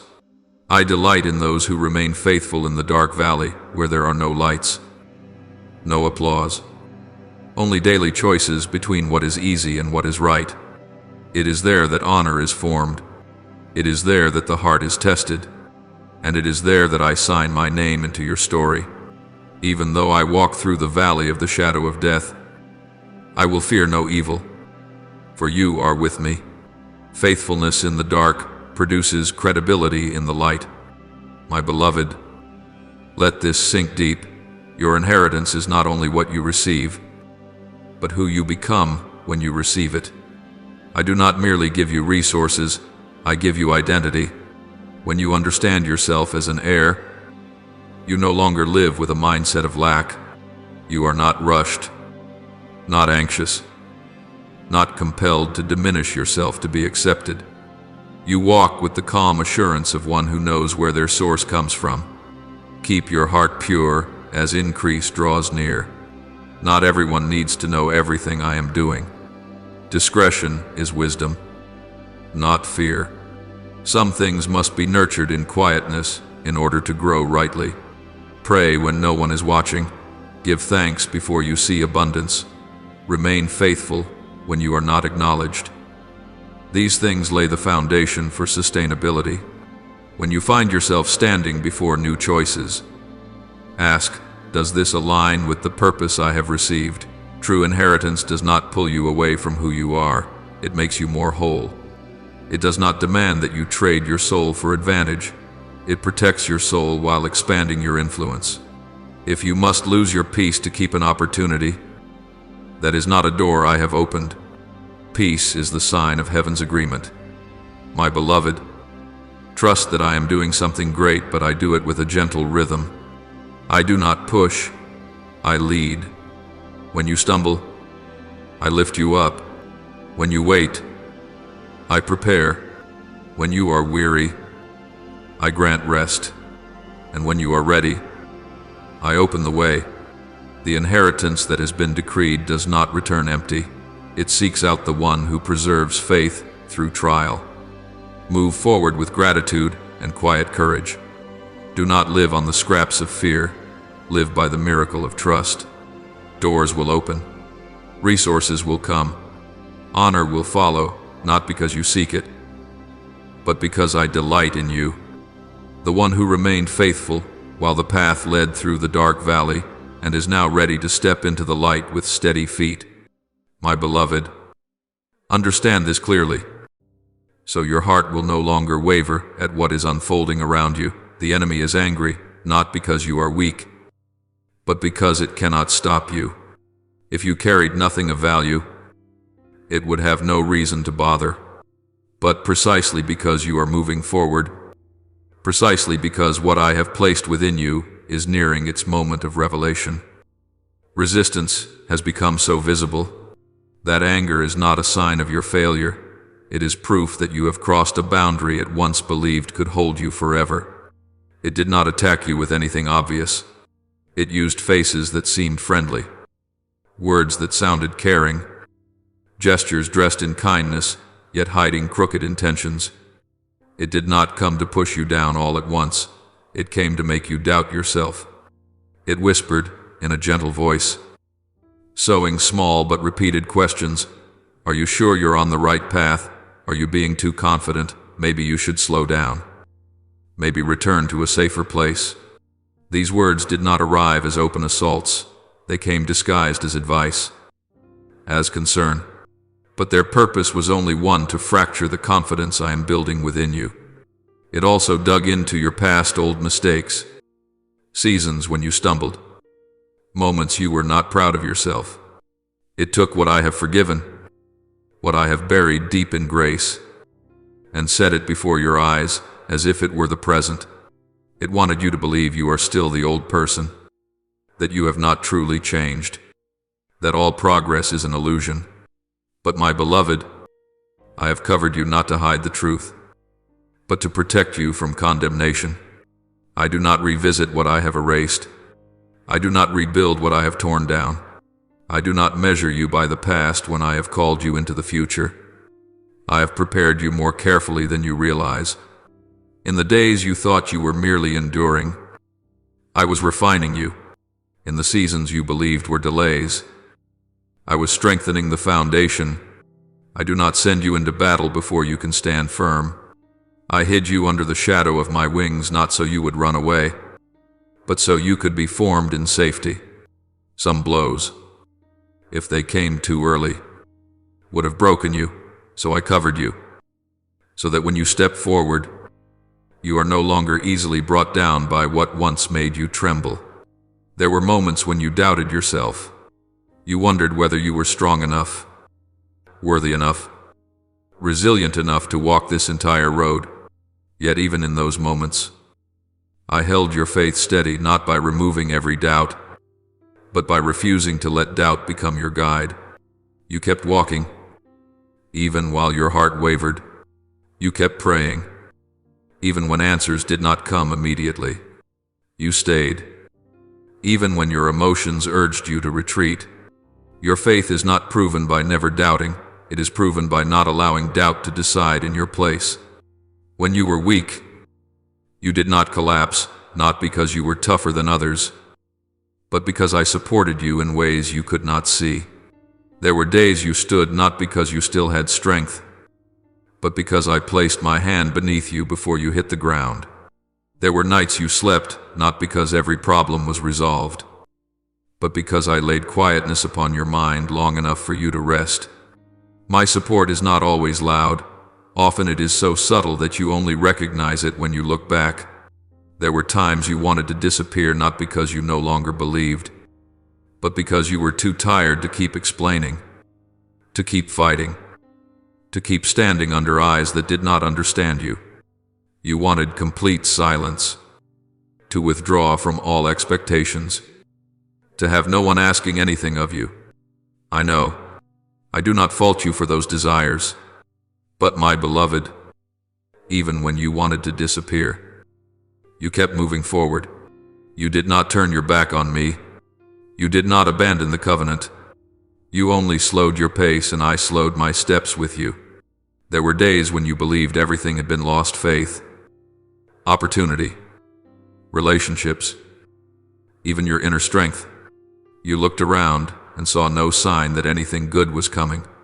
Yet, even in those darkest days, you still lifted your hands and worshipped me, not with grand words, not with overflowing emotion, but with one very small choice. You did not grow bitter. You did not turn away. You did not curse. You worshipped me by staying, and you did not know that in those quiet moments, heaven was already moving, not because you did something great in the eyes of people, but because you were faithful in what was hidden, when you worshipped in silence, when you chose to believe without seeing, when you guarded your heart from being poisoned by disappointment. The gears in the spiritual realm began to turn. An angel was given an assignment not to display power, but to protect your mind from collapse, to protect your path from wrong turns, to protect the promise from being stolen by impatience. For you are not merely someone who is waiting, you are an heir in training. An heir is not formed in comfort. An heir is forged in seasons without an audience, where character matters more than outcomes, where faithfulness outweighs speed. I am shaping you so that when you receive, you will not lose yourself. I am preparing you so that when the door opens, you will not be blinded by the light, swept away by attention, or diverted by praise. My beloved, understand this: the enemy can make noise, but he cannot rewrite your story. He may try through people, through emotions, through exhaustion, through old memories, but he cannot override what I have ordained. Each time he tries and you do not quit, your position is strengthened. Each time he whispers and you still choose to listen to me, your authority increases. Each time he pulls you toward the past and you keep moving forward, the distance between you and what I have promised grows shorter. Let your heart be at rest. You do not need to prove anything to anyone. You do not need to rush to defend yourself. You do not need to explain every step you take. I know where you are. I know where you are going. And I know exactly when to say, enough, to the resistance around you. When the time comes, I will silence every voice that does not belong to me, not through argument, but through undeniable fulfillment. Keep walking as you have, imperfect, yet faithful, unloud, yet persistent, unshowy, yet steady. For you are covered, you are protected, you are being trained for something far greater than you ever dared to imagine. And remember this, so your heart does not tremble when the pressure increases. If you were not carrying something precious, heaven would not have moved for you. But heaven has moved. An angel has received the command. And the heir, yes, you are being forged to step into what has been appointed. My beloved, the inheritance I have prepared for you was never a sudden event, falling like unexpected rain. It was written before you took your first breath, before you were given a name, before you could even imagine who you would become. That inheritance rests within a design I laid out in advance, a map that does not merely show the way, but shapes the person you are becoming. Every line was drawn with intention. Every empty space has a purpose. I did not sketch in haste. I formed it with complete understanding of you, of what you are able to carry, what you must learn, and what you must release in order to walk freely. There are stretches of the journey that make you feel as though everything has been delayed. You wonder why what you believe belongs to you keeps slipping farther away, why doors open only to close again. Why promises seem to hover just within reach, yet remain untouchable. But listen to me, that inheritance has never been cancelled. It has not been erased, not replaced, not transferred to someone else. The delays you have experienced are not periods, they are necessary commas. There are obstacles that had to be removed. There are hasty decisions that needed correction. There are attachments familiar, seemingly safe, that had to be severed, so you would not step into the future wearing the garments of the past. I did not allow the inheritance to arrive sooner because you needed to grow, not so that you would become more worthy by human standards, but so that you would be strong enough to carry what I give. There were seasons when, had I placed the inheritance in your hands, you would have been distracted by attention, swept up by empty praise, guided by short-lived approval. Your heart was still tender toward applause, too easily swayed by admiration, too hesitant to say no to connections that appeared bright, yet concealed shadows. I love you too much to place you in that position before you were strong enough to stand upright. You have learned in ways that were not comfortable. Pain has matured you. Not all pain is good, but the pain you endured has been used by me to refine you. It taught you to discern between what is counterfeit and what is true, between conditional concern and love that demands nothing, between opportunities opened by right motives and doors that beckon for personal gain. You once confused light with glitter. Now you know that true light does not blind. It guides. You once believed noise was a sign of success. Now you understand that peace is the measure of heaven's agreement. There were attachments that held you longer than you realized, not because they were bad, but because they no longer fit. Some relationships helped you stand in one season, but would have thrown you off rhythm in another. I allowed you to taste disappointment not to harden your heart, but to sharpen your awareness. I allowed misunderstanding not to make you bitter, but to teach you how to stand firmly in truth. Each time you released at the right moment, you grew lighter. Each time you remained in the right place, you grew stronger. Now the time has come, not because everything around you is perfect, but because something within you has changed. You no longer chase applause. You listen to your heartbeat. You no longer need validation. You know where you belong. You no longer fear missing out. You trust timing. You have learned to wait without panic, to move forward without haste, to say no without guilt. These are the signs of the maturity the inheritance requires in order to be entrusted. I know you once asked yourself, if this inheritance is mine, why have so many people benefited from what belongs to me? Understand this. I did not waste the seasons you felt were exploited. I allowed you to give while you were still tender, so you could learn to set boundaries when you became strong. I allowed you to be taken advantage of so you would learn to value yourself. I allowed you to stand behind so you would learn how to stand firmly in front. Nothing was wasted. Everything was used to form a person who can carry the inheritance without losing their soul. This inheritance is not only about what you receive, it is about who you become when you receive it. It requires wisdom to accept, discipline to preserve, and humility to grow. It does not come to make you loud, it comes to make you steady. It does not come for you to prove yourself, it comes for you to serve in the right place. It does not come for you to stand out through noise, it comes for you to shine through faithfulness. Look back and recognize this pain taught you to listen more deeply. Loss taught you to value more rightly. Failure taught you to distinguish between what is good and what is right. You learned to read the atmosphere, to hear what is unspoken, and to choose what brings lasting peace. These are precisely the capacities the inheritance requires. Without these lessons, the inheritance would become a burden. With them, it becomes a blessing. I also want you to know this: the inheritance does not arrive to fix everything overnight. It comes to initiate a new season, a season of ordered expansion. Doors will open in rhythm. Relationships will be positioned rightly.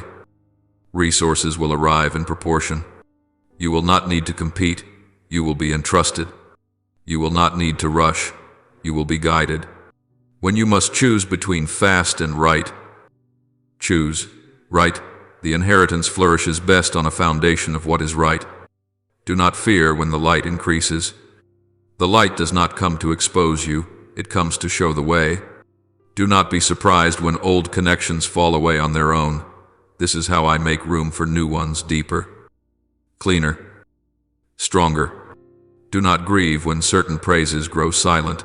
That is the sign you no longer need them to move forward.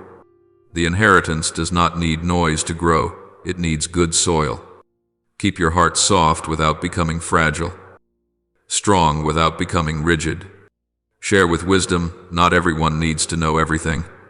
Discretion is the armor of what is still being formed. Pray in quietness and give thanks even when you do not yet see enough. That is the language of those who understand heaven's rhythm. When you feel confused, return to the familiar sign, peace. Peace does not erase every question, but it confirms the direction.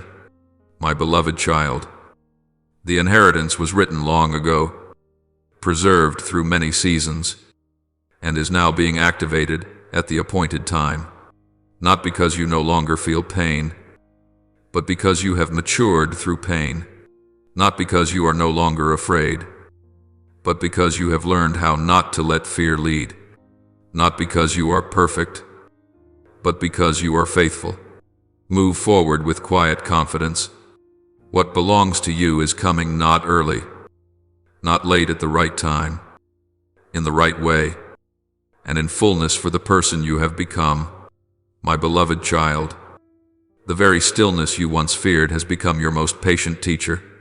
In the days when no one called your name, no one checked on you, no one stood on your side, you learned to listen more deeply, not to the noise outside, but to the subtle movement within your soul. That stillness did not make you smaller, it expanded you. It stripped away the need to be recognized, the need to explain, the need to prove yourself. And when those needs fell away, you began to stand on a truer foundation, the foundation of one who knows where they belong. Even when no one is applauding, rejection, too, has made you stronger in ways you never expected. Being pushed aside, overlooked, excluded from circles that once seemed important, none of it destroyed you. On the contrary, it refined you. It taught you that worth does not come from being invited or excluded, but from an identity that cannot be taken away. You once hurt when you were passed over, but that very pain cut away your habit of clinging to people. And when you stopped clinging, you became free, free to walk without asking permission, free to believe without needing agreement.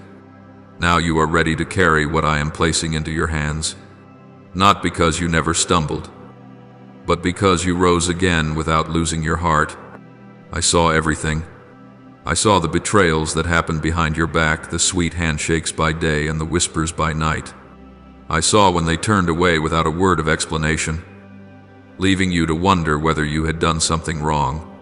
I saw the frightening silence at the moment you most needed someone to stand up for you, when you most needed a voice of fairness. I saw you standing alone, not out of pride, but because no one else had the courage to stand beside you. I also saw the gatherings in the shadows, the closed conversations, the messages deleted after being sent, the plans discussed with one purpose alone, to make you doubt yourself. I saw the hidden hunger in them, the hunger to see you collapse, to prove that your faith was only an illusion. I heard the labels they mocked you with: a dreamer, a fool, someone living in the clouds, always talking about God and hope. They laughed when you were silent. They felt confident when you did not fight back. But there was one thing they did not see, and it is what decided everything. I saw you kneel in tears when you no longer had the strength to defend yourself. No arguments left to make, no energy to keep appearing strong. I heard your whisper, not to demand, not to accuse, but to surrender, Lord. If you still have a plan for me, please do not let me be put to shame. That prayer was not loud, not polished, but it was true, and it was that truth that moved heaven. Your plea rose like pure incense, untainted by motive, unmixed with bitterness, untouched by self-pity. I held it with great care, like one guarding something rare, and in that very moment, not when you succeeded, not when you were vindicated, but when you chose to trust in the darkness, I decided that the inheritance prepared for you would move from waiting into fulfillment, not because you were perfect, but because you were faithful in the hidden place. Those who opposed you did not realize they were standing at the threshold of your turning point. They thought they were witnessing your decline, but in truth, they were standing at the edge of a season change. They mistook your silence for weakness, but it was maturity. They mistook your patience for naivete, but it was strength refined. The more they tried to chase you down to diminish you, the more I lifted you up, not for revenge, but to place you rightly. The more they tried to erase you from the picture, the more I caused you to shine, not with noise, but with an undeniable presence. My glory upon your life will testify that I never break a promise, not so that you may boast, but so that truth may be revealed. What I have spoken, I will bring to completion without half measures, without alteration. What I have begun, I will finish, even if the path winds and turns. What I have declared, I will guard no matter how many other voices try to dim it. I am not one who speaks and forgets. I am the one who watches over my word to the very end. Storms may rise, and they will rise. Giants may stand in your way, problems that seem larger than your experience, larger than your resources, larger than your endurance.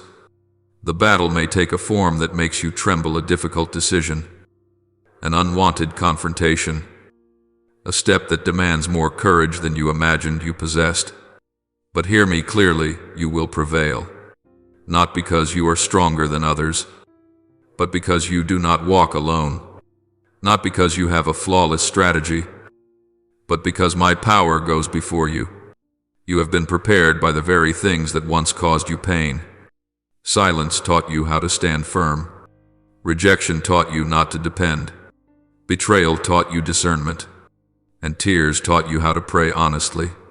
These lessons cannot be learned under stage lights. They are learned only in the night. And because you learned them in the dark, you will not be blinded when the light arrives. Move forward with quiet confidence. Do not rush to explain your transformation to those who are not ready to understand. Do not dim your light to make others feel comfortable. I did not call you to please everyone. I called you to be faithful. And that faithfulness will make a way not always easy, but always right. My beloved, remember this, as the pressure increases, everything that is happening is not meant to destroy you, but to position you. What you once thought was an ending was only a change of course. What you once called loss was, in truth, release. What you once feared has become the doorway into new authority. I am with you without leaving, without forsaking, and when you cross this threshold, you will understand why I allowed you to walk slowly, to walk alone, and to walk deeply. For those who can carry glory are not formed in ease, but in enduring faithfulness. And you, yes, you have proven that you can carry what I am about to entrust to you. Go forward, not in pride, but in trust, not in fear, but in peace. The battle may be great, but my power is greater, and your victory will not merely be a destination, it will be a living testimony that I am still at work, still keeping my word, and still completing what I began in you. My beloved, the inheritance I have prepared for you is not standing still in some distant place. It is moving toward your home step by steady step, without losing its way, without delay, When I say home, I am not speaking only of an address or a visible shelter. I am speaking of the center of your life, where you love, where you worry, where you pray in the night, and where you once stopped hoping because you believed everything was already fixed and closed. This inheritance will reach your children, not merely through outward provision, but through an inner legacy safety, a clear sense of identity, and a foundation of faith that enables them to stand firm in a world full of instability. What I am doing today does not end with this generation. It spreads like ripples on the water, expanding into years you have not yet seen. I will restore what seemed impossible to mend. There are bonds you tried to repair in every way you knew, through apologies, through sacrifice, through unseen effort, yet they remained fractured. There are doors you knocked on until your hands grew weary, then walked away, telling yourself, perhaps God does not want to touch this place. But my beloved, I am not limited by your experiences of failure. I step into the places you withdrew from, not to accuse you, but to do what you could not do in your own strength. I will make all things new is not a comforting phrase, it is how I act. This inheritance will heal old wounds, the words that once cut into your heart when you were still tender, the labels you carried for years and came to believe were your nature. There are memories that shaped how you see yourself. You thought you were not enough, always second, hard to choose. I know those memories are not loud, they whisper, yet they govern. I do not merely soothe the surface, I go to the root. I rewrite the story. I separate you from the false conclusions that pain taught you. When identity is healed, you no longer live to react, you live to choose. I will step into the rooms you no longer pray about, not because you lack faith, but because you are tired. You prayed for a long time, and then you accepted that this is just how things are. You locked certain doors within your heart so you could keep going from day to day. But I have not forgotten those rooms. I knock softly, and then I open them, not with loud noise, but with the persistence of love.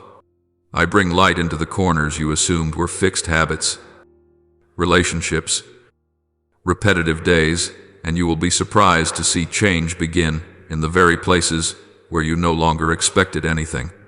For the inheritance I give is complete. It is not a temporary bandage placed over a deep wound. It is not a few scattered crumbs, just enough to keep you going before you collapse again. It is not a momentary lift only for you to fall once more. What I do has a foundation. It is lasting. It is like a steady stream, never loud, yet continuous, nourishing the land, season by season. It is a firm promise, unchanged by emotion, unmoved by human opinion.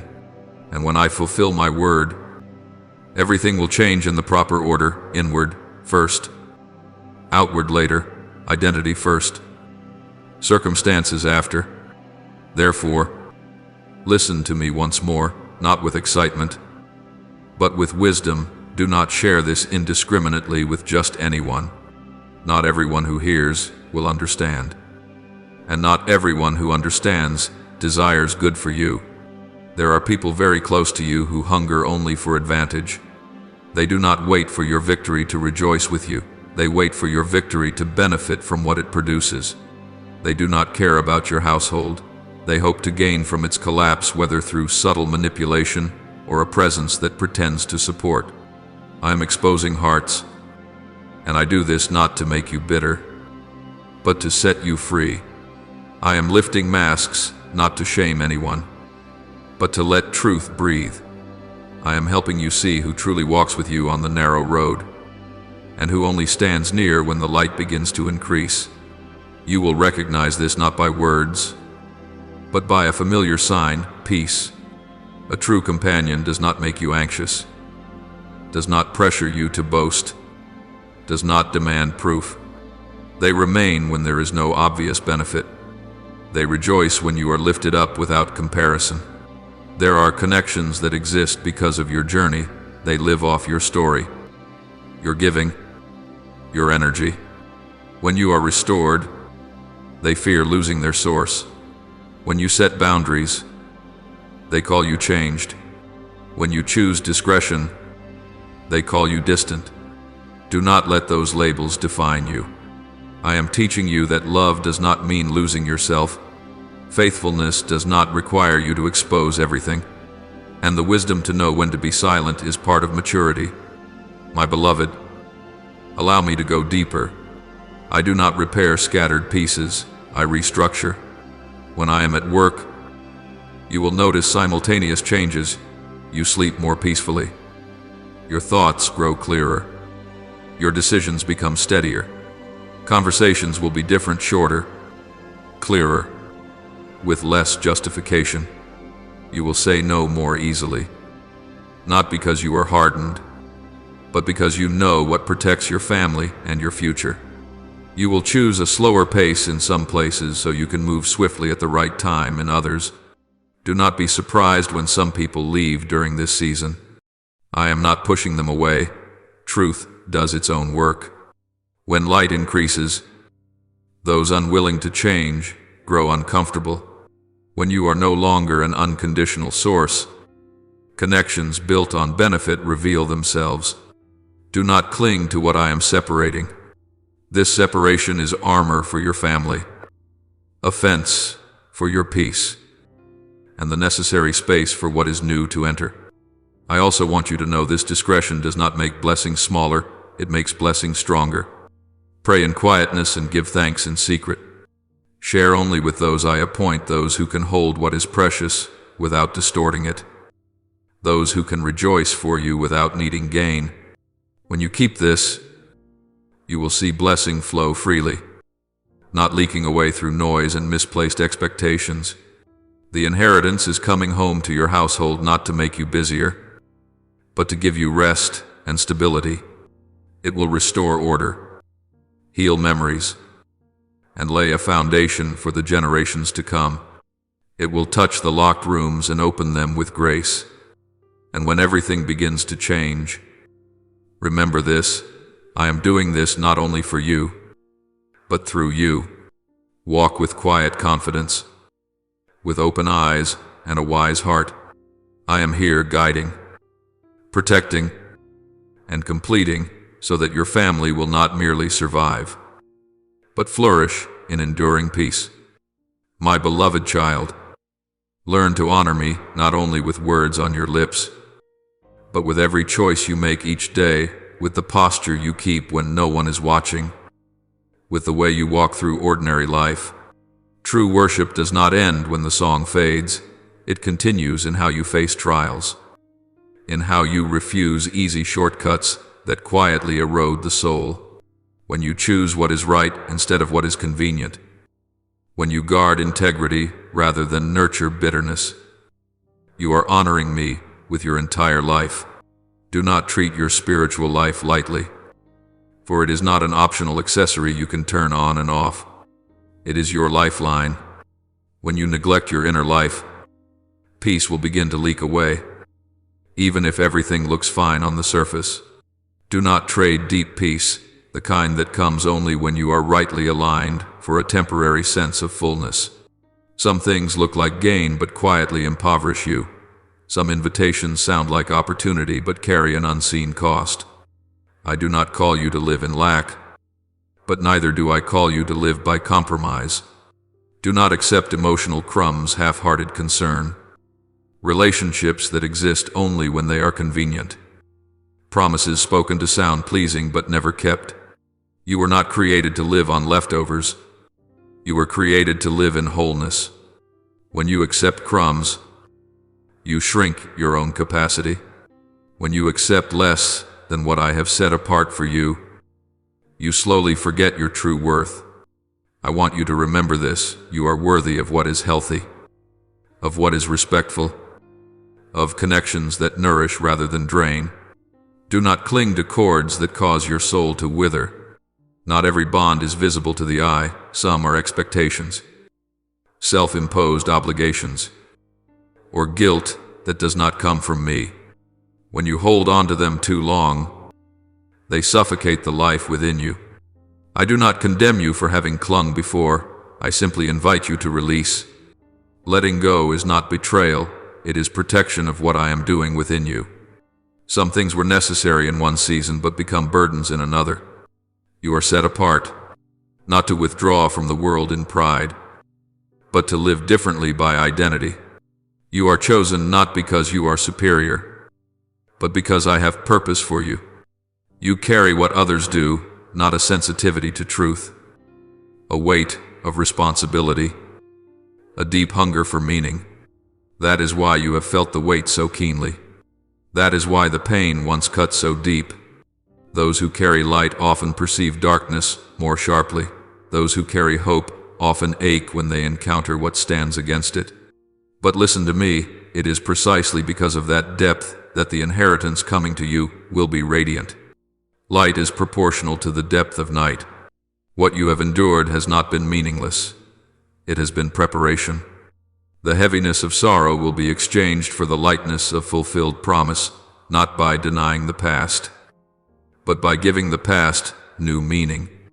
You will carry memory without being carried away by it. You will remember without the same pain. When this happens, and it will happen, some will try to return. Some once left because they could not bear the weight you carried. Some mistook your quietness for weakness. Some benefited from your giving but would not walk with you through the dark. This time, you will discern, not through bitter suspicion, but through peaceful clarity. You will recognize who comes for who you are, and who comes for what you carry. This discernment is grace. It helps you open the right doors and close others at the right time. It protects your household, your future, and the peace I have placed in your hands. You will no longer need to over-explain or defend yourself. Peace will be your answer. If someone's presence makes you shrink, rush, or lose your breath, that is not the companionship I give. If someone's presence helps you become more honest, more at ease, and more grounded, that is a good sign. Continue to honor me through small daily choices. Choose truth over appearance. Choose silence over argument. Choose healing over winning. These choices weave your garment, not a garment of display, but one of quiet authority. When you wear it, you do not need many words. Your presence itself establishes order. I do not call you to live austerely. I call you to live free, free from invisible restraints, free from the need to please everyone, free from the fear of abandonment. When you live in this freedom, you will realize that true abundance does not come from holding more, but from holding what is right, the right people, the right work, the right time. My beloved child, trust that I am completing what I began. Do not rush ahead of me, and do not lag behind. Walk with me slowly, yet steadily. When the inheritance arrives, you will not be overwhelmed, for you have been prepared. When the light increases, you will not be blinded, for your eyes have grown accustomed to depth. When doors open, you will walk through without losing yourself. My beloved child, listen with your whole soul, for what I am doing is no longer a distant future. I am sending my angels forth, not empty-handed, but carrying scrolls sealed with your very name. These are not hastily written lines. They are pages prepared long ago, recording promises, callings, and spiritual inheritances appointed for your life. Some pages you thought had been covered by time, buried under disappointment and delay, but they were never erased. Today, I am opening those pages again, one by one, by the authority of the one who never forgets the word he has spoken. I am reactivating the promises you no longer dare to mention, not because you lack faith, but because you have grown weary after waiting for so long. There were promises that once set your heart ablaze, only to slowly turn into a quiet ache as time passed with no visible sign of fulfillment. But, my child, I do not measure time the way you do. What I delay is not because I have changed my mind, but because I am preparing the entire setting, the circumstances, the people, and you yourself, so that when the promise comes to pass, it will not break you, but lift you higher. Today, those promises are being called by name again, not to test you once more, but to be completed. I am also rebuilding the places the enemy once left in ruins. There are areas of your life that suffered deep devastation, trust worn down, relationships fractured, confidence distorted, dreams torn down just as they were beginning to form. You tried to patch things together. You tried to stand again. Yet everything felt as though it could never be the same. My beloved, I am not merely repairing old walls. I am building anew on a stronger foundation. What I restore will not be as easily destroyed as before, because this time it is constructed from the wisdom you gained through pain. I am releasing blessings that were once hindered, not because those blessings were weak, but because there were blockages that needed to be removed, mental strongholds, misaligned connections, fears that had not yet been confronted. When those obstructions are dealt with, the flow begins to move freely. You will see things that once almost happened now begin to take shape. Doors that once opened slightly and then closed will now open fully.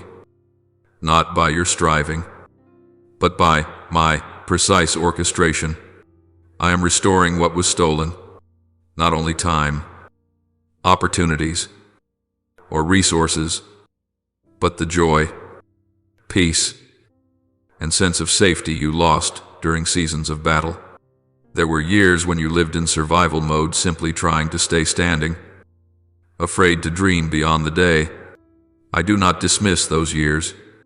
I have counted every tear, every sleepless night, every step you took while your heart was heavy. My restoration is not superficial. I restore with increase. I multiply what was taken, not to bring you back to where you were, but to lead you into a wider place. I am healing what was once wounded. There are injuries not visible on the surface, unseen by others, yet they have deeply shaped how you love, how you trust, how you see yourself. I did not rush to touch them before you were ready, but now you have matured enough to be healed without fear. This healing does not erase memory. It strips memory of its power. You will remember without the same pain. You will tell your story without trembling. This is a time of restoration, not partial or fragmented, but complete. This is a time of inheritance, not merely what you receive, but the position you now occupy. This is a time of honor, not honor bestowed by people, but confirmation that comes from heaven. When I honor you, no one can diminish you with words or schemes. When I lift you up, no force can pull you down.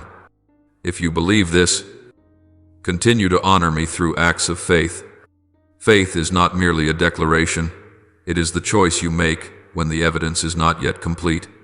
It is choosing integrity when compromise is easier, patience when haste is tempting, trust when circumstances have not yet changed. Each such act is a mark that you are aligning yourself with what I am doing. Share this word with those who need it, those being attacked in the middle of their process, those wondering whether heaven has gone silent. Not to persuade, but to support, not to argue, but to ignite hope. This word does not end with you. It is designed to flow through you. When you live in alignment with what I have spoken, your life becomes a living testimony, few words, yet powerful enough to awaken faith in others. I will use your story to rescue many, not because you are perfect, but because you are faithful. The cracks you once felt ashamed of will become the places where light shines through. The roads you wish to forget will become maps that help others find their way out. You are not here by accident. You do not exist merely to get through the days. You have been called not vaguely, but by name. You have been sealed, not by fleeting emotion, but by enduring authority.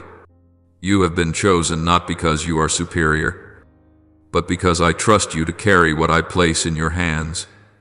Your inheritance has already been set in motion, not in imagination, but in a reality that is actively unfolding. Only a few details remain, the final adjustments in your heart, where I am refining your motives and strengthening your obedience. Only a few connections are being aligned, the right people, the right moments, the right decisions are being arranged. Everything is being sent forth in my perfect order. And hear me clearly. So fear will no longer take hold when the pressure increases. Nothing, absolutely nothing can stop what I have released for your life. No scheme, no delay, no opposing voice, no old memory, no momentary weakness. What I have begun, I will finish. What I have promised, I will fulfill. And when you step into this new season, you will understand why you had to move slowly, go deep, and walk alone through so many stretches of the journey.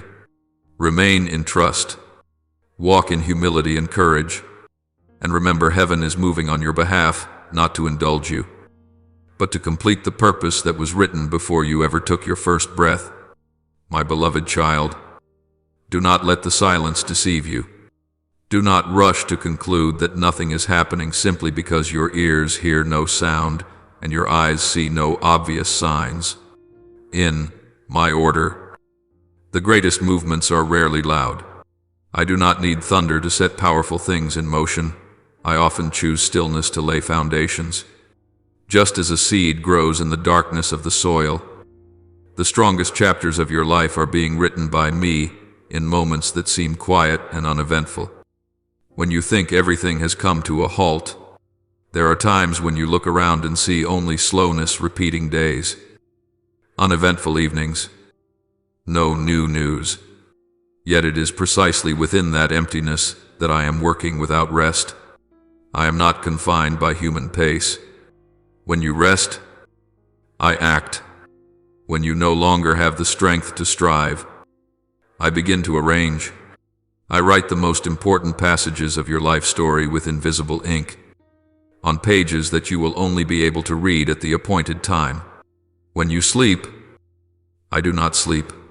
While your body is at rest, I send angels ahead of you to prepare the way. They touch situations you have not yet encountered. They adjust meetings you do not yet know about. They guard decisions you have not yet made. Some things, if revealed too early, would only make you anxious. Therefore, I keep them in silence. I let you sleep, because your rest is also an act of faith. You rest because you trust that I am keeping watch. When you weep in prayer, when tears fall unseen by anyone else, I do not see that as weakness. I see it as the most honest truth of your heart. Those choked prayers do not vanish into emptiness. They reach me. And from there, they reach hearts you cannot see. I move those who hold the keys to your next season. I stir compassion, awaken readiness, and place you into their thoughts in ways they cannot explain. At times you pray for a way out, but I open a connection instead. At times you ask for a door, but I prepare a person, for I know that what you need is not merely opportunity, but the right kind of support. And all of this is often set in motion quietly, where there is no stage, no spotlight, no immediate recognition. When you wrestle with anxious thoughts, when your mind spins with worst-case scenarios, when you wonder whether you are missing something, I am not standing aside. I raise up intercessors for you, some you know, some you have never met. There are prayers being lifted on your behalf that you are unaware of. There are nights when you feel heavy for no clear reason, because I am shielding you from things you were never meant to face alone. I cover you with those prayers like an invisible shield. When you are weak, I do not demand that you be strong immediately. I hold you. When you are confused, I do not accuse you, I protect you. When you are weary, I do not push you, I slow the rhythm so that you will not break. This is how I care for those I love, not through pressure, but through steadfast presence. My beloved child, what is being brought forth in your life is not small. Do not measure it by your current feelings or by what you cannot yet see. What I am forming carries glory, not a showy glory, but the glory of true transformation. It carries purpose not to make you stand out, but to place you rightly so you may live fully in your identity. And it carries lasting impact, not only touching today, but reaching into days you have not yet entered. Some things, if revealed too early, would make you impatient. Some things, if shown to you in full right now, would frighten you by their scale. So I give them to you in portions enough to believe, enough to step forward, enough to remain. I do not want you to live overwhelmed. I want you to live by trust, and trust grows best in silence. This inheritance will not bless you only in a personal way. It will turn you into an answer for others. What you have walked through will become a path for someone who is lost. What you learned in the dark will become light for someone who is trembling. The wounds you have had healed will become places of healing for many. I do not waste any of your pain. I transform it into authority. There will come a day when you look back and realize that these quiet months shaped you more than any noisy season ever could. In silence, you learned how to listen. In silence, you learned discernment. In silence, you learned not to chase, not to compare, not to panic. And when you step out of that silence, you will not emerge as someone lacking, but as someone prepared. Do not be afraid when things are not yet moving the way you expect. I am not late. I am precise. I have not forgotten. I am arranging. I am not silent because I am absent. I am silent because I am working at a deeper level. Some structures, if rushed, will collapse. I build slowly so they will stand firm. Some blessings, if they arrive too early, will pull you off course. I hold them back so they come at the right time. Continue to live faithfully in the small things. Continue to pray even when you do not hear an immediate answer. Continue to rest when you can, instead of blaming yourself for not yet seeing results. Each time you choose trust instead of doubt, you are walking in step with what I am doing. Each time you choose peace instead of panic, you are keeping rhythm with heaven. My beloved child, I am writing your story not in short, fragmented pieces, but as a continuous, deep, and coherent narrative. And the silent passages are not meaningless gaps. They are where I lay the foundation for great turning points. Do not rush to fill the quiet with noise. Let it teach you. Let it nourish you. Let it prepare you. The time will come when silence gives way to revelation. What is sown in secrecy will emerge openly. What is formed in the dark will stand firm in the light. And when you see what I have done, you will understand why I chose to work in this way. Remain in trust. Breathe in peace. Walk step by step with me. For what I am bringing to life in your story does not only change circumstances, it changes you. And through you, it will change the lives of many others. Now pray like this: Erfi, beloved Father, I thank you that even what seems like a very small act is never small in your eyes. I believe this moment is not random. It has been arranged to pull me out of delay and set me into the right rhythm of heaven.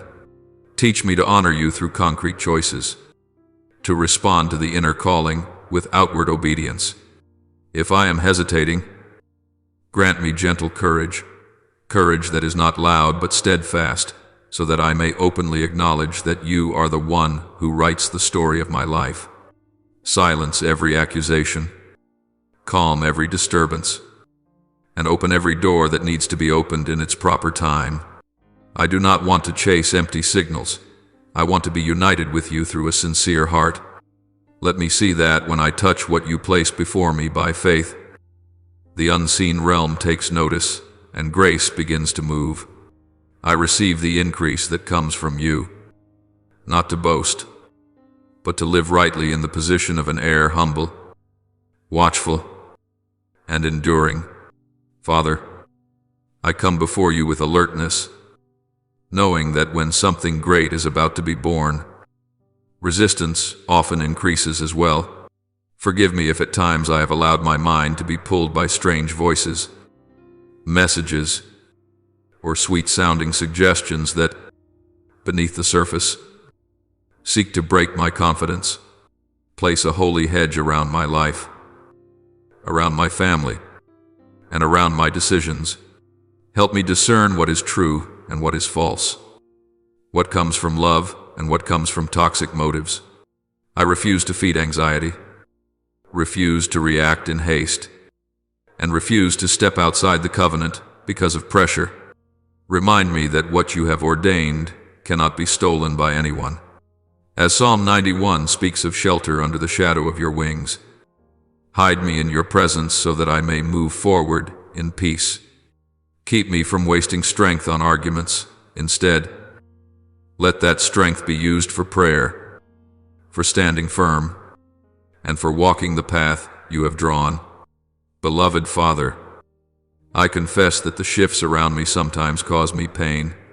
Those who once walked with me grow distant. Those I once supported become indifferent. I do not want to turn that pain into bitterness, nor allow it to make me suspicious. Heal my heart where it has been wounded, and grant me a spiritually mature perspective that some separations are not failures but protection. Remove from me the need to be understood by everyone. It is enough that I am understood by you.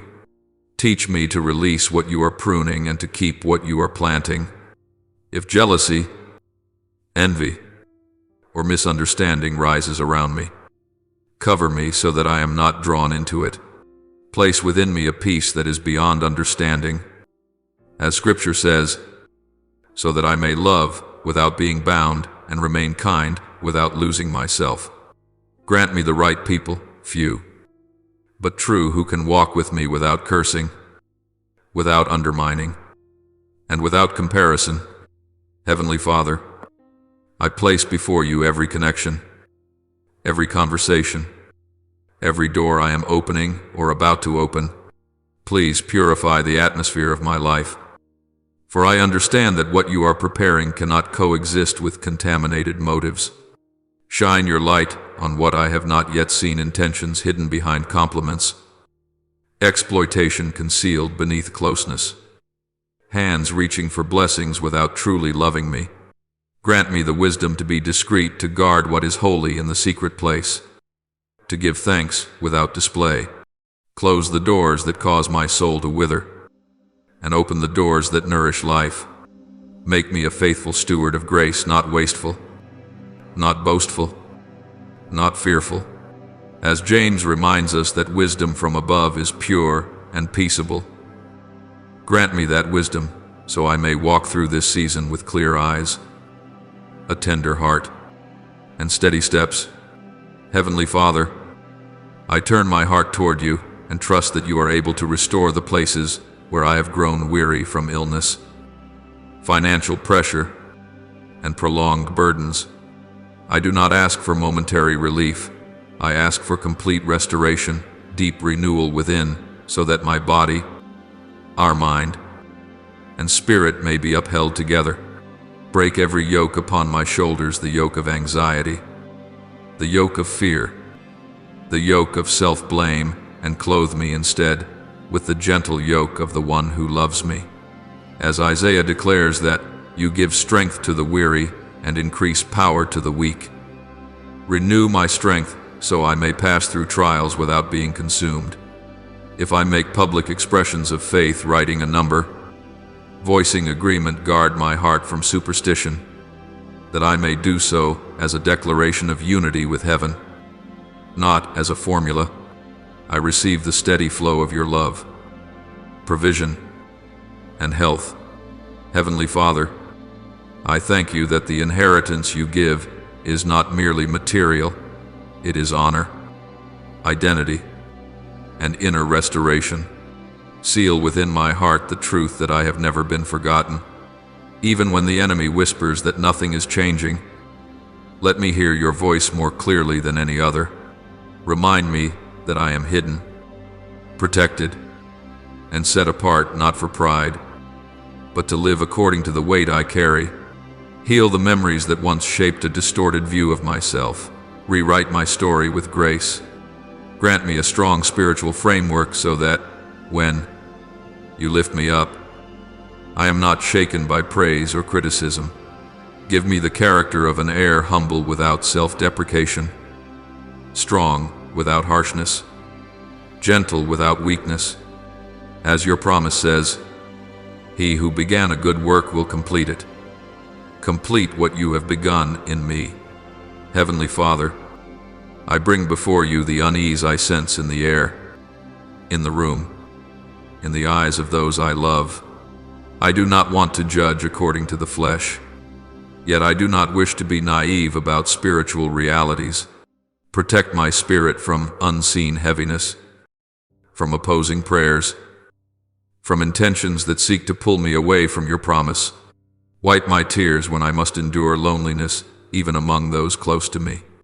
Grant me the wisdom to love while keeping boundaries, to forgive without empowering harm.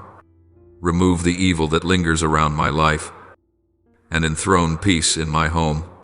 If I have ever whispered that I have no strength left to fight, lift me up with authority that does not come from anger, but from truth. Help me not to return to places you have pulled me out of, and not to trade my future for momentary comfort. Heavenly Father, I acknowledge that there are moments when old wounds are touched, buried memories resurface, and fear seeks to control me. Be near to me in those moments. Do not allow me to nurture voices that cause me to doubt your care. I refuse to step away from the covenant. I refuse to give up too soon. Grant me the ability to take every thought captive and bring it under submission to your truth, so my mind is not led astray. I thank you that I am an heir by grace, not by merit. Give me the strength to continue choosing what I have chosen, silence instead of retaliation. Trust in your justice instead of self-vindication by the flesh. Remember me in this season of testing, and let me see small signs of fulfillment so my heart may be steadied. As the Psalms declare that you are near to the brokenhearted, draw near to me and heal me. Heavenly Father, I thank you that you are raising up the right people to walk with me, and also removing those who do not belong on this journey. Help me not to chase what you are pruning away. When I grieve separation, hold me and teach me to understand it as protection. Grant me the wisdom not to share everything with everyone, to keep holy things in the secret place, to give thanks without display.